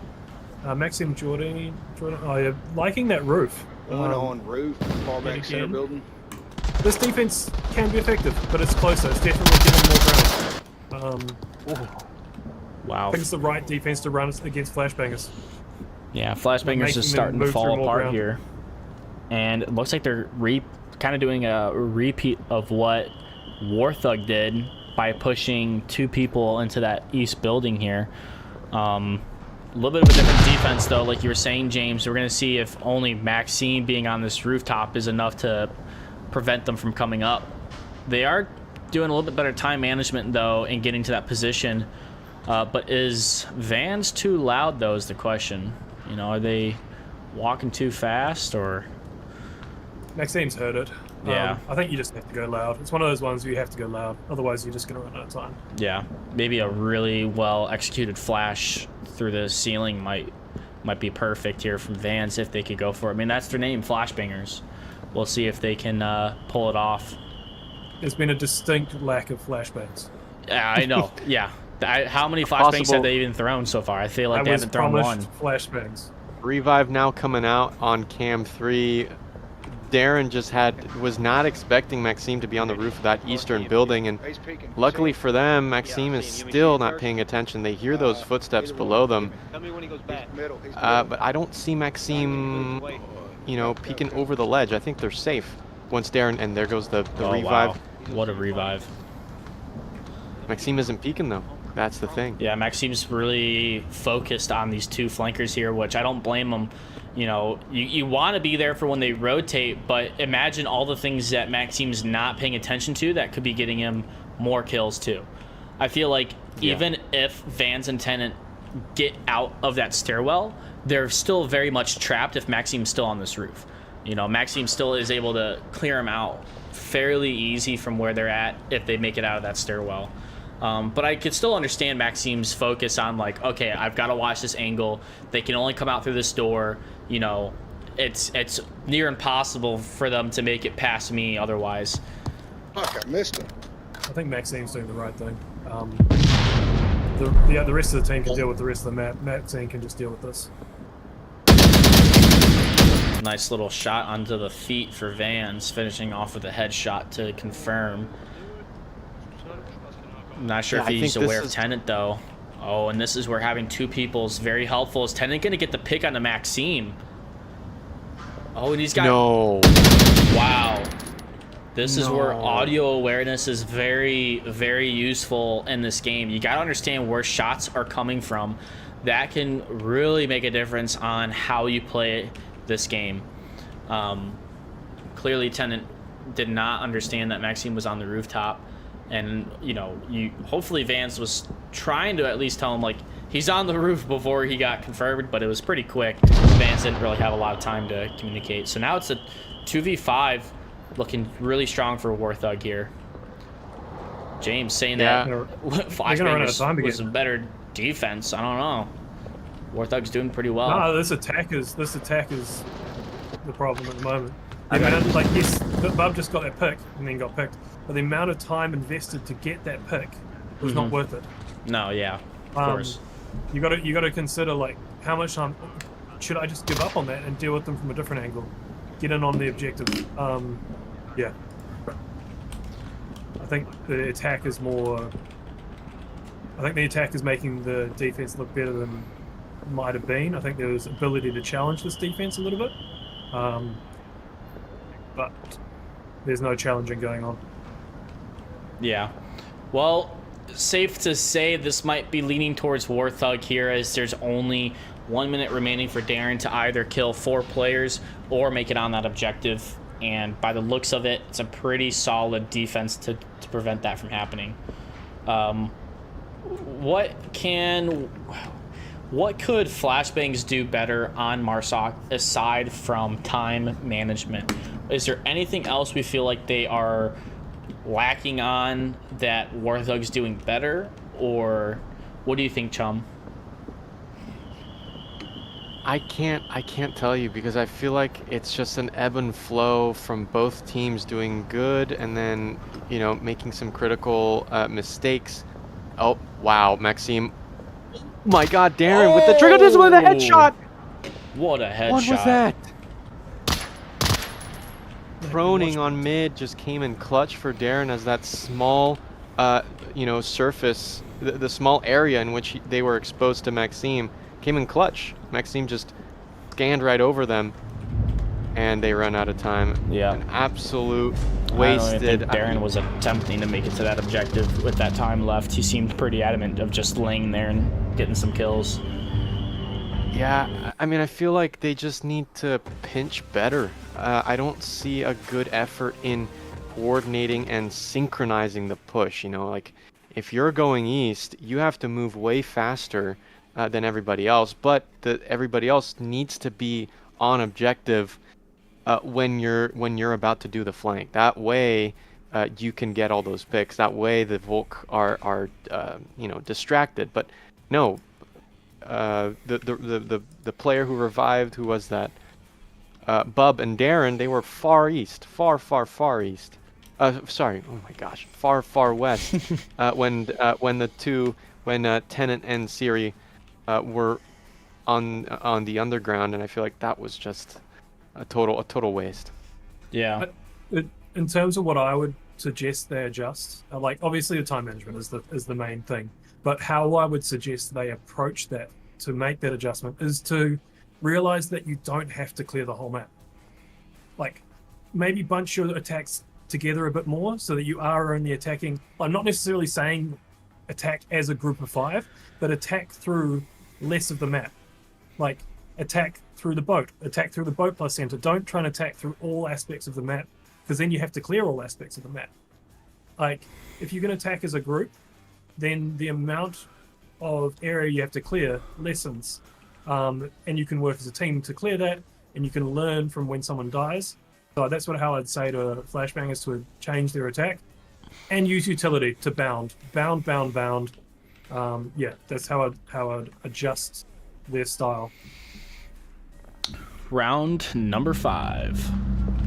We're going to see if Flashbangers can get this easy objective win here, as they've got the far west objective spawn.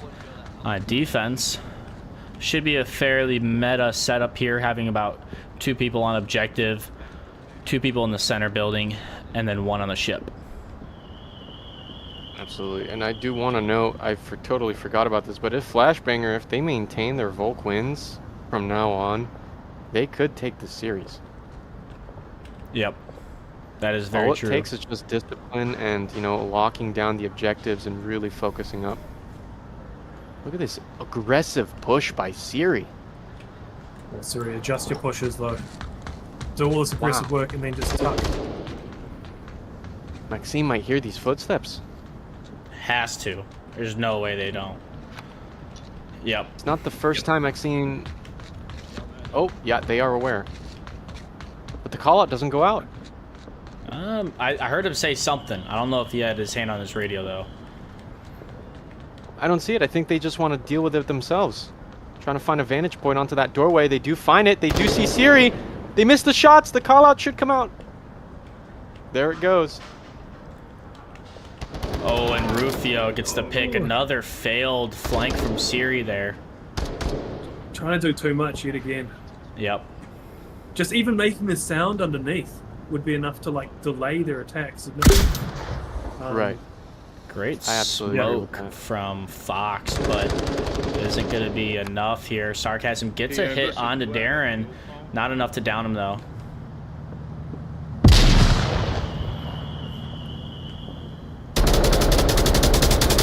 A lot of free fire coming out from Mean Machine, trying to hit through those vents. Don't know if any Darren, but Sarcasm is able to get the pick, so now it's a 5v3 here. A lot of smokes are coming out as well. Some good smokes too. Wow. Vans does find Rufio on the cross, and Bubs gets Maxime, so it's a 3-3. Bub finds Fox. Wow, 3-2. Just like that, War Thug's defense or offense just crashes in a few seconds. And Oh my wow. God! Bub and Vans both take out Mean Machine, so it's all up to Sarcasm in a Look 1v3. at that! The comeback of this series. What a huge reversal. Flashbangers 3 up against War Thugs 5. A failed a sniper on the roof. A failed far east flank. But no, Bub and Vans, they bring it right back. Whoops. We're gonna see if these 3 players can just play it tight, get the easy point. They don't need to play too aggressive, as Sarcasm is clearly the last up. They should have a pretty accurate kill count, as well as there wasn't really any trades, and that there's 4 dead bodies right in front of Vans as well. And it's going to take it. Oh, Sarcasm. Careful, bud.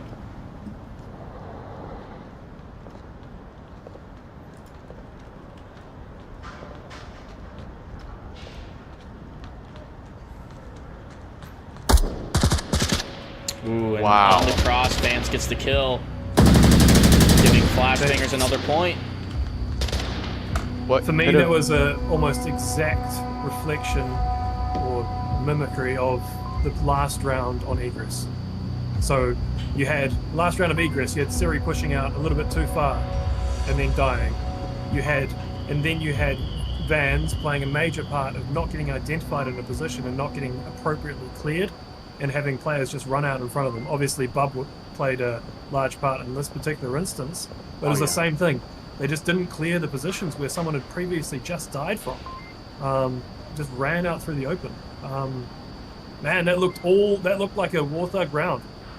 Getting those 2 early picks on Darren from the roof from Sarcasm and Siri on the rotation. But Van and Bub's just taking them all out, I think.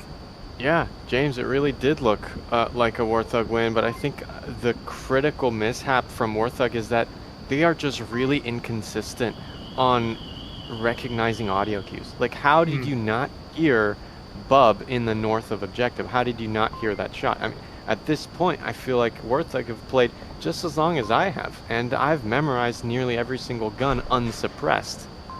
I mean, to be fair, yeah, Bub was unsuppressed, but the only person that was in the north was an M249, and that was definitely not an M249. It was a complete fumble, I think, on Marsoc, just pushing in despite the smoke attempt.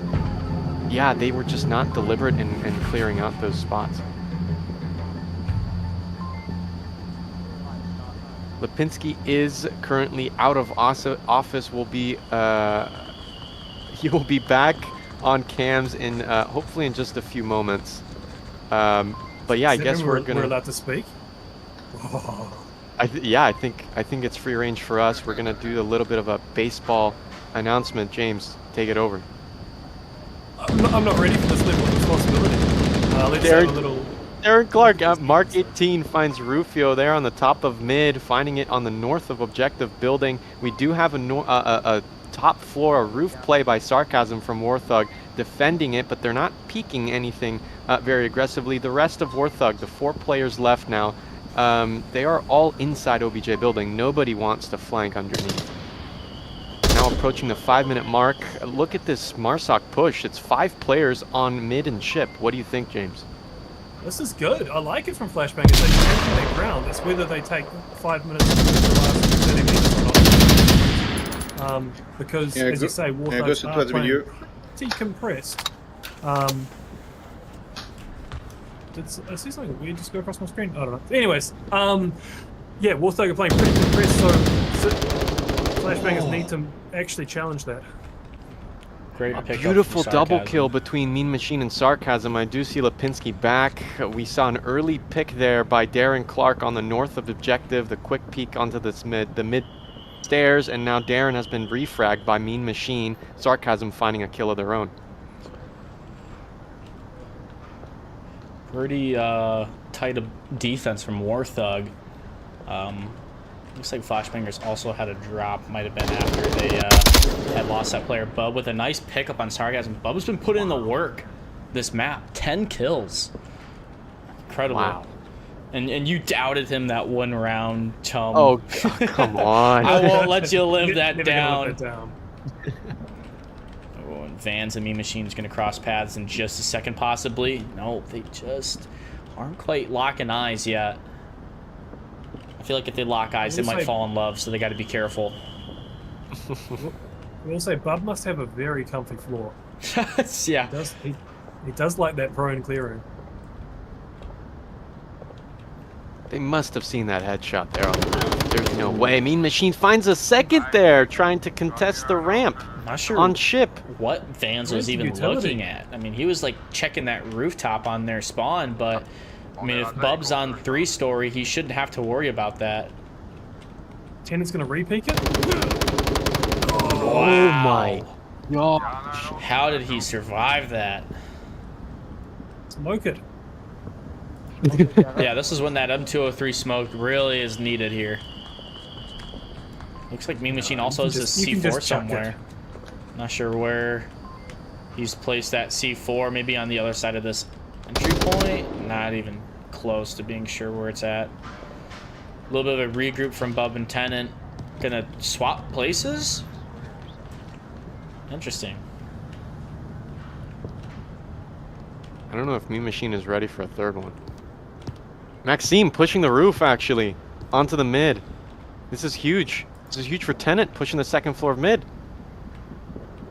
Yeah, Maxime might get the pick onto Tenant. Although Tenant's been pretty hesitant still of this spawn rooftop. Although he is pretty exposed right now, so I don't know.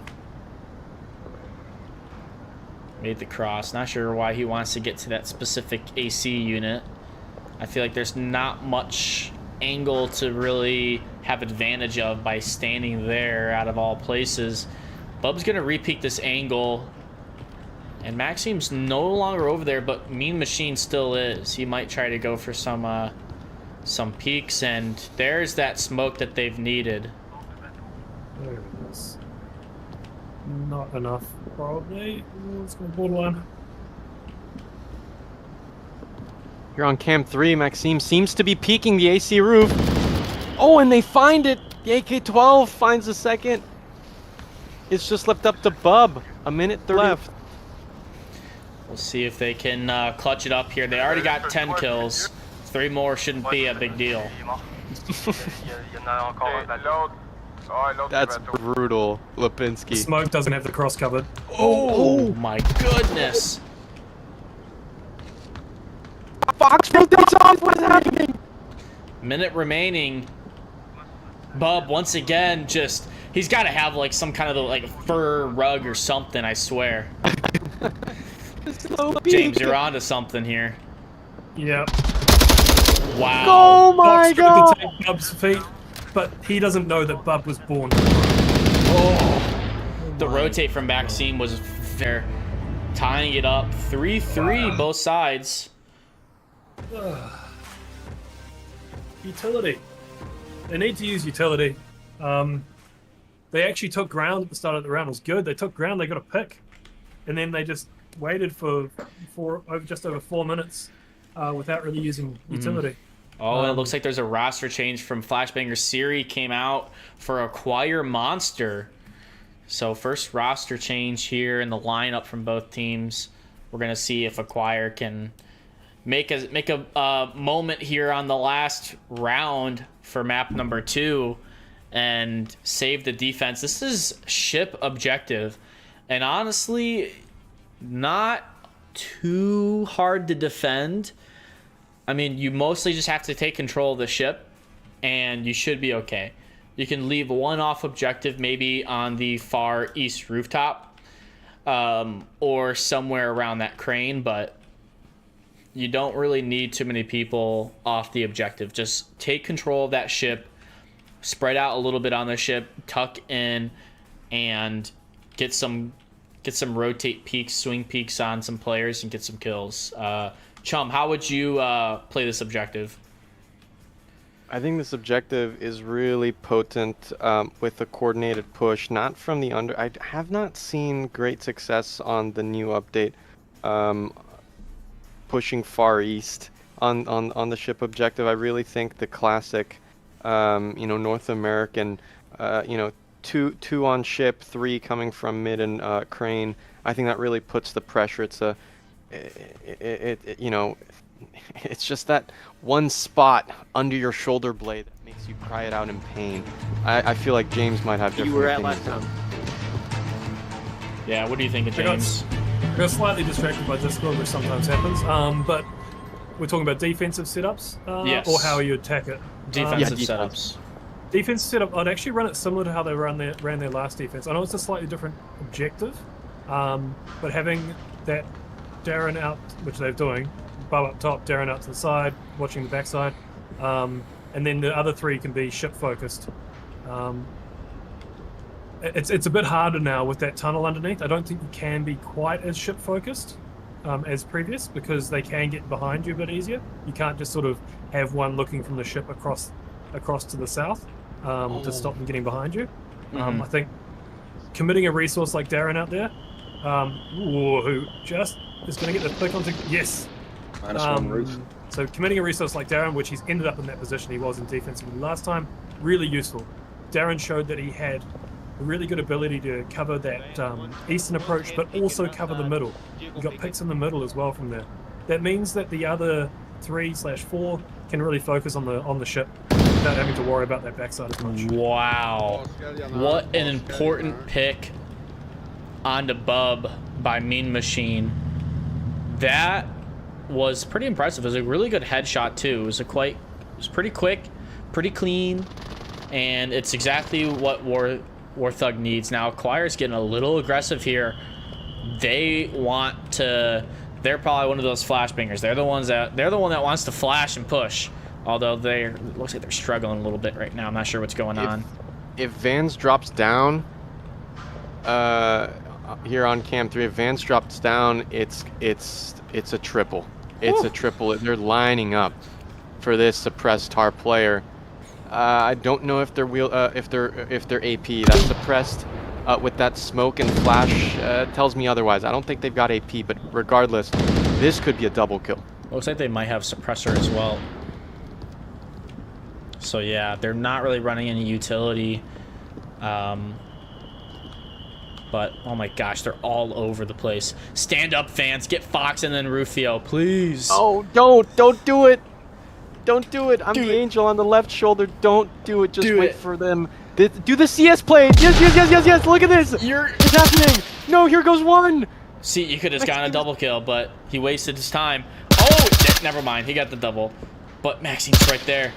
He wants the headshot, though. Oh! Rufio has no clue. Rufio's like, I'm just gonna keep doing my thing. There's no big deal. Whatever. What is he doing? Oh, how does Vans not see Rufio? I don't know. All right, Rufio's gone. Darren Clark going down on the ship platform. Rufio is just inching ever so close to the objective. Literally one controller from Acquire here. Talk about perfect timing as a sub. Is when you sub someone in for someone who only has one controller. They could pull it off. But hey, Rufio's... Rufio's definitely not ready for this. No, Rufio's ready. Oh, yeah, Rufio's ready to slow. And Acquire looks away, too. Vans, though. Wow, Maxime knew he was there. All right, Tenant, make the call out. Rufio's right next to you. I don't think the crash could come out if Tenant fumbles this easy one-on-one. Actually, it's not easy at all. Time is ticking. There goes that call out. Vans finally does rotate back. Wow, what a save from Vans. Did Vans get an ace? Or 4? He got 4? He got 4. They just... Nice. So there's something about Vans and his gun that they just seem to not forget about it. Vans is like in the most exposed positions, and it gets 4 kills. I don't know how he does it. What the heck? And by now, I'm sure you'd be like, oh wait, yeah, that's actually an enemy. Seriously. Well, Flashbangers saved the series, and they were like, we need revenge. They lost by 1 point last week to Warthog, and they're like, we can do better. And they did. They have won the series right now 4-3, 4-3, but there's still one more map. How much are they going to win by is the question. Are they going to really get a significance MMR back after this challenge, or is it just going to break even at the end of the day? We're going to see based off of what map 3 is going to be. Thoughts for map 3? This is Warthog's map pick this time. James? Oh.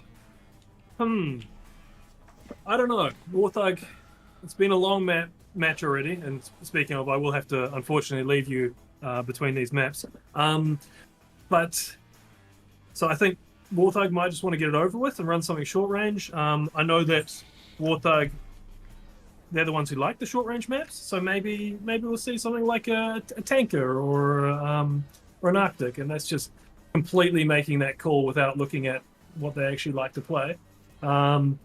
Maybe Bazaar. Looks like they like a Bazaar. Looks like. Yeah, maybe short range, just because that's what flashbangers seem to not like. But if I was going to guess, I'd probably say Bazaar. But on that note, sorry everyone, but I'm going to have to leave you. Leave you in the capable hands of Flipinski and Chumbait. And thanks for having me. Well, thank you for joining us, James. It's been a pleasure to have you here. We appreciate the analyst. Hope to see you soon, man. Cheers, everyone. All right, Chum, what are your thoughts for map 3 here? I think he's absolutely right. Dead on. It's got to be Arctic. I really think it's going to be Arctic. But then again, you know, Warthog, I don't think they're particularly fond of like really high octane maps. It was Flashbangers who banned the fast ones, but you know, maybe you know, Darren's a hell of a shot. Warthogs, they just did not show that raw power, that raw speed, and I just didn't see it on Egress or Shipyard, and I don't know if they want to take that chance. You know, MMR, it does count. Yeah, it does, especially right now as we're getting close to the end of the season. Trying to get as close as everyone can to number 7 in their region. But I think USS Quest might be the map. I think you are right. USS Quest, yeah, it's been confirmed. Map number 3. What can I say? I just have a gift. Warthog's pick is indeed USS Quest. I have a gift. If You're you gifted, watch my every friend. cast I do, my predictions are spot on every time. Not every time. It's pretty close. I mean, I was wrong on map 2, but you know. This is I'm almost probably gonna be a consistently fast wrong. map. You said you're pretty much always wrong. Yeah, Oh boy. that's just me. I'm always a little slow in the head. Yeah, I was gonna say, what does that say about you always getting the map predictions wrong? Well, no worries. The map predictions are only a fraction of the battle. The rest is actually playing that map itself. And Flashbangers, they just have to play. I mean, they really don't have to do much. They will break even probably on their MMR from last week till today. But True. if they want a little bit extra gain, they'll have to sweep Warthog on this map, essentially. So, you know, it's a lot to ask for them for only a little bit in return.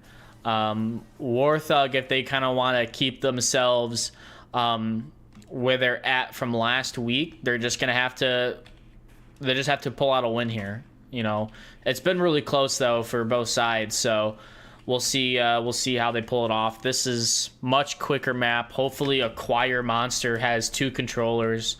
But until we get ready, we're gonna hop over to a intermission.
right. Round 1 here. Map 3. 4 players from Flashbangers. They really were like, we got the win, we're done. kind of attitude right now. So we're gonna see if they're just gonna play it to end it, or play it to like really like milk as many points as they can. We're gonna find out. Acquire's in a pretty good position here to possibly get the first pick of the Sarcasm. Nope, not quick enough reaction time. Sarcasm survives. I think the pace of this round number 1 is in the hands of Warthog. They're already making up midway. AK-12, Fox finds Tenet there. What a beautiful kill onto lane 4. But nothing's decided yet. Maxime is already in the north. Darren might be hearing these footsteps. Wow. Checks the tablet, realizes it. Maxime on objective. Could have capped it too. Had the opportunity. If that M203 went out just a little sooner, that could have been a cap. I don't think Maxime knew that they could cap from in the green container either. Dang. Oh, and a great pick from Acquire. Gonna go for the double. Gets the double. Ooh. And this flank might be huge if they can pick off Fox as well. It doesn't even matter. Now it's just up to Rufio here. Rufio could have gotten that kill onto Darren, but the onward timing was brutal. Oh, but honestly, potential cap. I mean, they're all pretty like... Nah, Maybe Darren's Bub rotating. might see it. Oh, here comes Darren crashing back. Rufio hears it. Pushes to the east. Rufio tracks them. Acquire's really far, though. Almost too far. Shot in the back. There goes the confirm.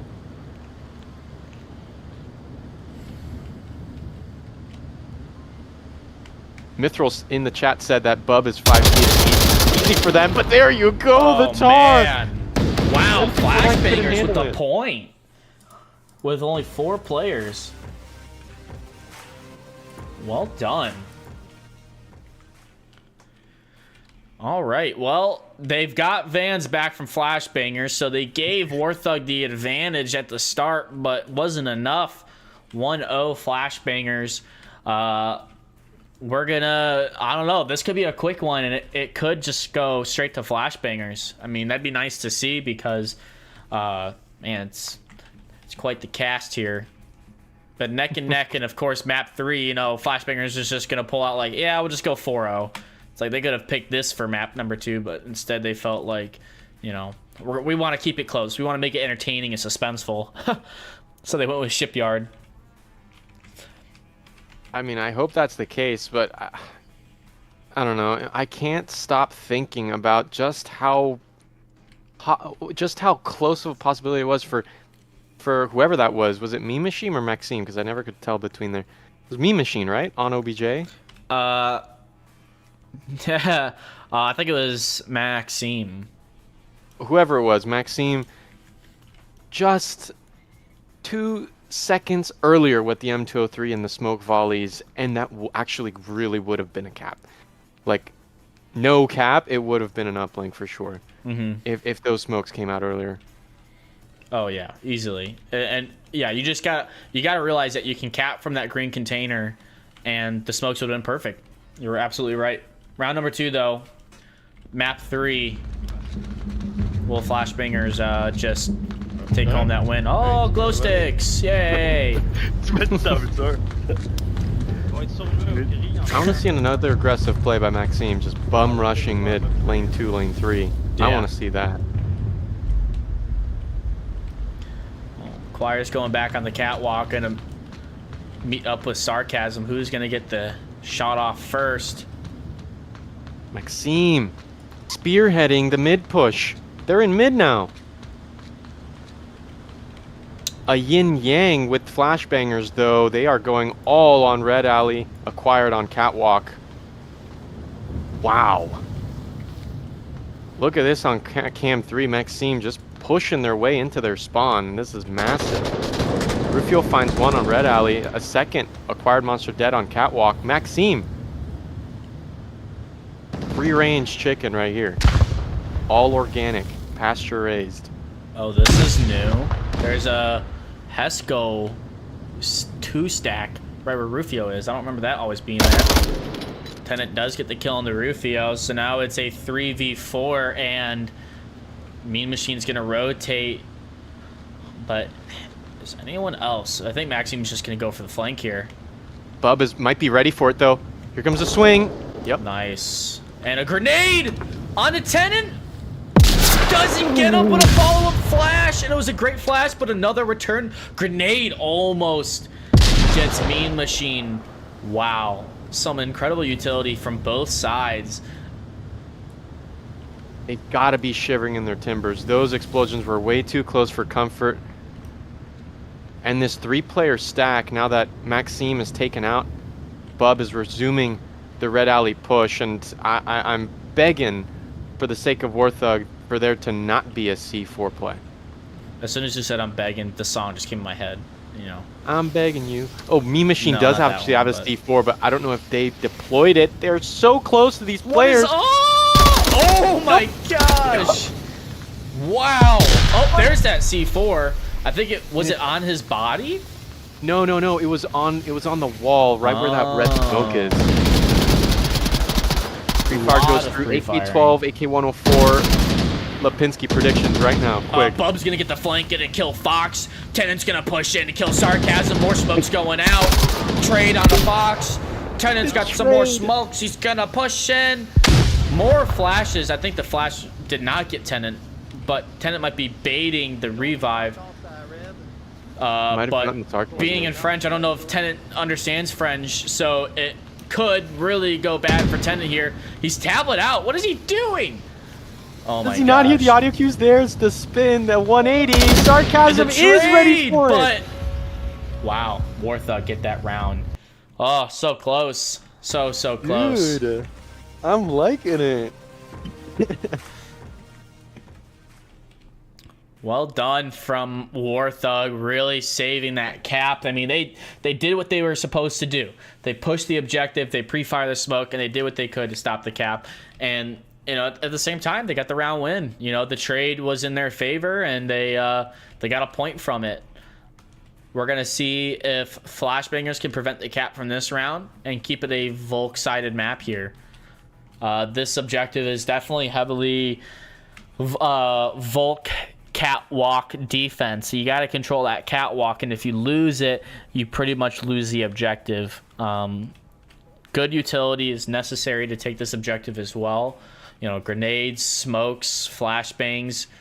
So far, I don't think I've seen a single flash from Flashbangers, but maybe that'll change on this round. We'll see. Round number 3.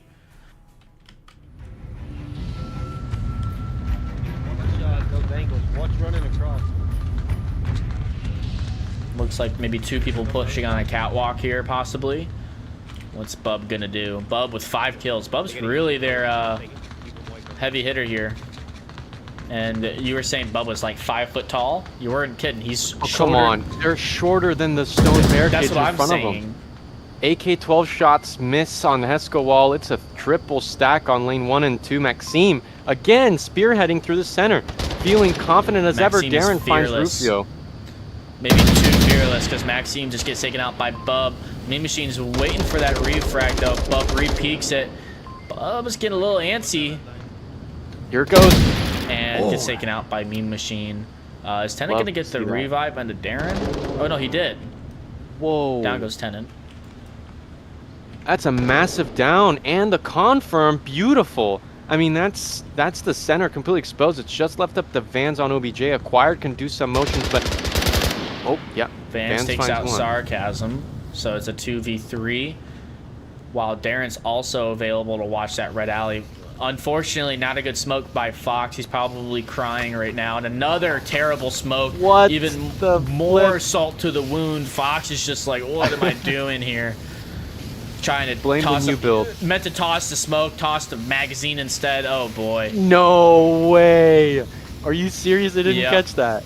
He's just absolutely in tears. God. Does he have M203? Yes, he does. M203 out. Fans could see him on that slight sliver cross, though. Fox just like, why couldn't have I thrown those smokes just slightly better? Why did I grab a AK-5C magazine when I tried to grab the smoke? Who's dicing the onions? I know, right? God, that was rough to watch. Mean Machine, and he's got Darren about to get that pick on the cross here. Mean Machine's got to Darren check these definitely corners, and down goes Mean Machine, giving Flashbangers the point. Wow, pretty even kill spread from Flashbangers, aside from Bub being the outlier here. Vans with 3 kills, Choir Monster, Tenant, Darren all with 2, and Bub with 6. Meanwhile, on War Thug, we've got 2 kills Rufio, 3 for Fox, 1 for Mean Machine, 0 for Maxime, and 3 for Sarcasm. So it's definitely looking pretty strong for Flashbangers. Honestly, it could have been a 3-0 as well if that trade went for Flash instead of War Thug. Oh, true, yeah. No, I really think Bub is nailing their Marsoc pushes. Yeah, doing exceptionally well. This OBJ, once you kind of get 1 or 2 picks off objective, all you really need to do is just smoke the heck out of the uplink, and just send out those crosshairs, watching for the rotations back onto the objective. Yeah, 100%. I think Flashbangers spawning up north. They may opt to do another Red Alley push, but I don't know whether they want to do that. It's such a big cross to the objective from Red Alley, maybe 1 or 2. Yeah, you really got to have some... First off, you have to make sure you can get the kills with whoever's watching it, and then have some good smokes to get out of there too. There you go. 2-3 split. Sarcasm gonna take that catwalk once again, but Vans with the kill. Sarcasm's got to be getting annoyed here by getting picked off every time they've gone there in the catwalk. But you can tell who's playing on Quest here with those smoke tosses. Did not really go anywhere. It's not just the French who are struggling. Mean Machine acquired. Almost gets the pick onto Mean. Maxime continuing to push on lane 4. Tenet definitely hears these footsteps. Darren finds Rufio on Red Alley. Maxime pre-fires the corner. Bub sees him, and they find the kill. Mean Machine also going down. What a play there by Flashbangers, all up to Fox now in a 1v5. Dropped his C4 as well by mistake. Fox is panicking here. He's freaking out. Doesn't know what to do. Red Alley's gone, so the danger is there. They could get absolutely headshotted, blasted. Oh, there's a trade. Boom. Boom goes the dynamite. How did Acquire? Oh, I thought Acquire went down. He's still alive. 3-1 Flashbangers. All they have to do is just get the defensive round here, and then that's it. They finish up the series with a 4-1 on USS Quest Map 3, if that's what the score might be here. It is match point here on map number 3. Maxime needs to start getting some kills here. They're 0-4 at the moment. Same with Mean Machine. They're only 1-4. I mean, they did get 1 kill onto Bubs, which is their heavy hitter at Flashbangers from the round previously, but they both of them have to start pulling their weight just a little bit more if they want to take some of these rounds. I'm surprised Maxime is 0-4, seeing how aggressive they've been on Volk and Marsoc. Again, you said it, Flashbangers, they only have to take this round to finish it off and get a nice, a really desirable MMR boost this second to last season of part of second me to last is week of season 15. wondering if Maxime's just done with the match right now and is just trying to finish as quick as they can, or they're just trying to completely change the strategy and see if something new helps. So I guess I'm finally winning the fight on the catwalk here, and a horrible grenade by Bubs. I could see where the intent was at, but poorly executed. Bub is currently neck and neck with Maxime and Fox, but can they get the pick? Darren and Rufio once again fighting on Red Alley. Every player keeps going to the same position every round. Darren wins that fight against Rufio. Sarcasm gets a pick on the Vans, and Mean Machine pushing objective, or not objective, but Red Alley. Oh, Bub goes for the aggression, gets the double kill. Oh my god. What are you doing? Sleeping on the job. And Bub here, Sarcasm going for the final kill here. And Bub with 10 kills, 10 and 2. Bub, what do you have to say? What do you have to say? He's just speechless. Oh, Honestly, my speechless. God. 4-1 for Flashbangers. Finishing off map number 3.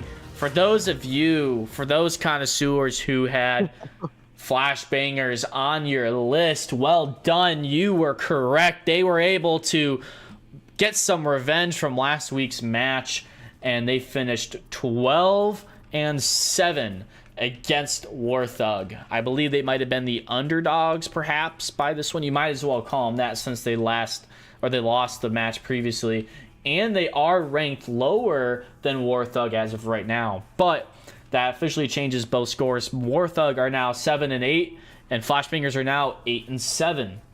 Let's go ahead and Chum is going to watch these with me. We're going to look at some highlights from this match and kind of briefly talk about it. Right here, we've got Rufio getting slow peeked by Siri on map number 1, I think it was round 1 or 2 there.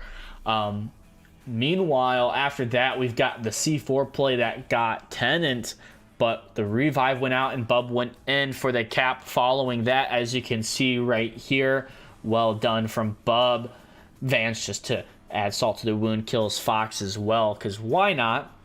Over here, we've got the push from Vance and gets Mean Machine and Rufio with a nice double kill, but I believe that is when Sarcasm actually gets the cap on that round, because the defense from Siri was just too far off objective, and that gave Warthog the comeback that they needed there. Vance with another risky position, getting Mean Machine and 3 other players on that round. Darren Clark with the trade at the start on Shipyard. Following that, we had Rufio with a nice quick pick onto Siri with the M16. My Siri activated or something on my phone. I don't know what happened. Rufio with a nice little parkour onto Bub as well, jumping off that ramp. You got to love those plays. And then the amazing hold on objective from Tennant, getting the double kill on the Mean Machine and Rufio, saving that round. But Tennant attempting to go for the final few seconds push. Not enough time, though. Wasting it early on that round. Bub does get Rufio here and Mean Machine after Chum said he can't do it, he's gonna die. But no, Bub ends up with like 12 kills that map. Darren with a nice little headshot onto Maxime all the way onto that 2-story in the east. Bub once again just enjoying the nice carpet rug that he has at home. Gets a pick at Fox underneath the box truck. And then we've got Acquire one-handing his gun, but looking away at the worst timing as Rufio peeks the corner. That's Onward timing for you right there. Finally, we're on map number 3, where I think we see 2 or 3 kills in like 5 seconds here. Mean Machine and Sarcasm both go down. Then at this play, the timing of utility and peeking from Vans and Tennant got Mean Machine and almost got them that round, but the trades weren't enough. Darren Clark gets Rufio in Red Alley, while Acquire and Bub take out Mean Machine and Maxime, making it a 1v5. And that is it for the match clips. That has been Season 15, Week 12 matchup of Warthog QC versus Flashbangers. I am your host, F. Lipinski. Chum, what was your favorite moment of this match? I think it was Bub defeating, going against my prediction. I think I'm Bub's best hater. I think without me, Bub would not have been. Yeah. Joking. No. You manifested it essentially. Exactly. I really think one of the most crazy things that just happened was this last round. You hate to see a Marsog operator fall asleep standing up on the job. Oh yeah. My gosh, that was absolutely ridiculous to watch, but I feel like War Thunder, all in all, it's put up such an incredible fight, such a exciting and nuanced matchup for the first 2 maps. USS Quest went by like a breeze, but yeah, I think both teams did absolutely amazing. Yeah, I think my favorite match or my favorite moment was probably when Sarcasm got the cap on Egress. I feel like that was Yes. something that no one was expecting from the start to the finish, and it really wasn't until the final 10 seconds where we were like, this could happen, and that was really awesome to watch. So it got them closer to the win, even though they weren't able to secure it. But thank you guys for watching. Thank you to our sponsors, to our viewers, and to everyone here from the production team that's helping make this possible. Make sure to check out our matches for the rest of the week. We'll be having more up here on YouTube. Make sure to subscribe, and thank you guys for watching. See ya.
Onward VRML is brought to you by Downpour Interactive,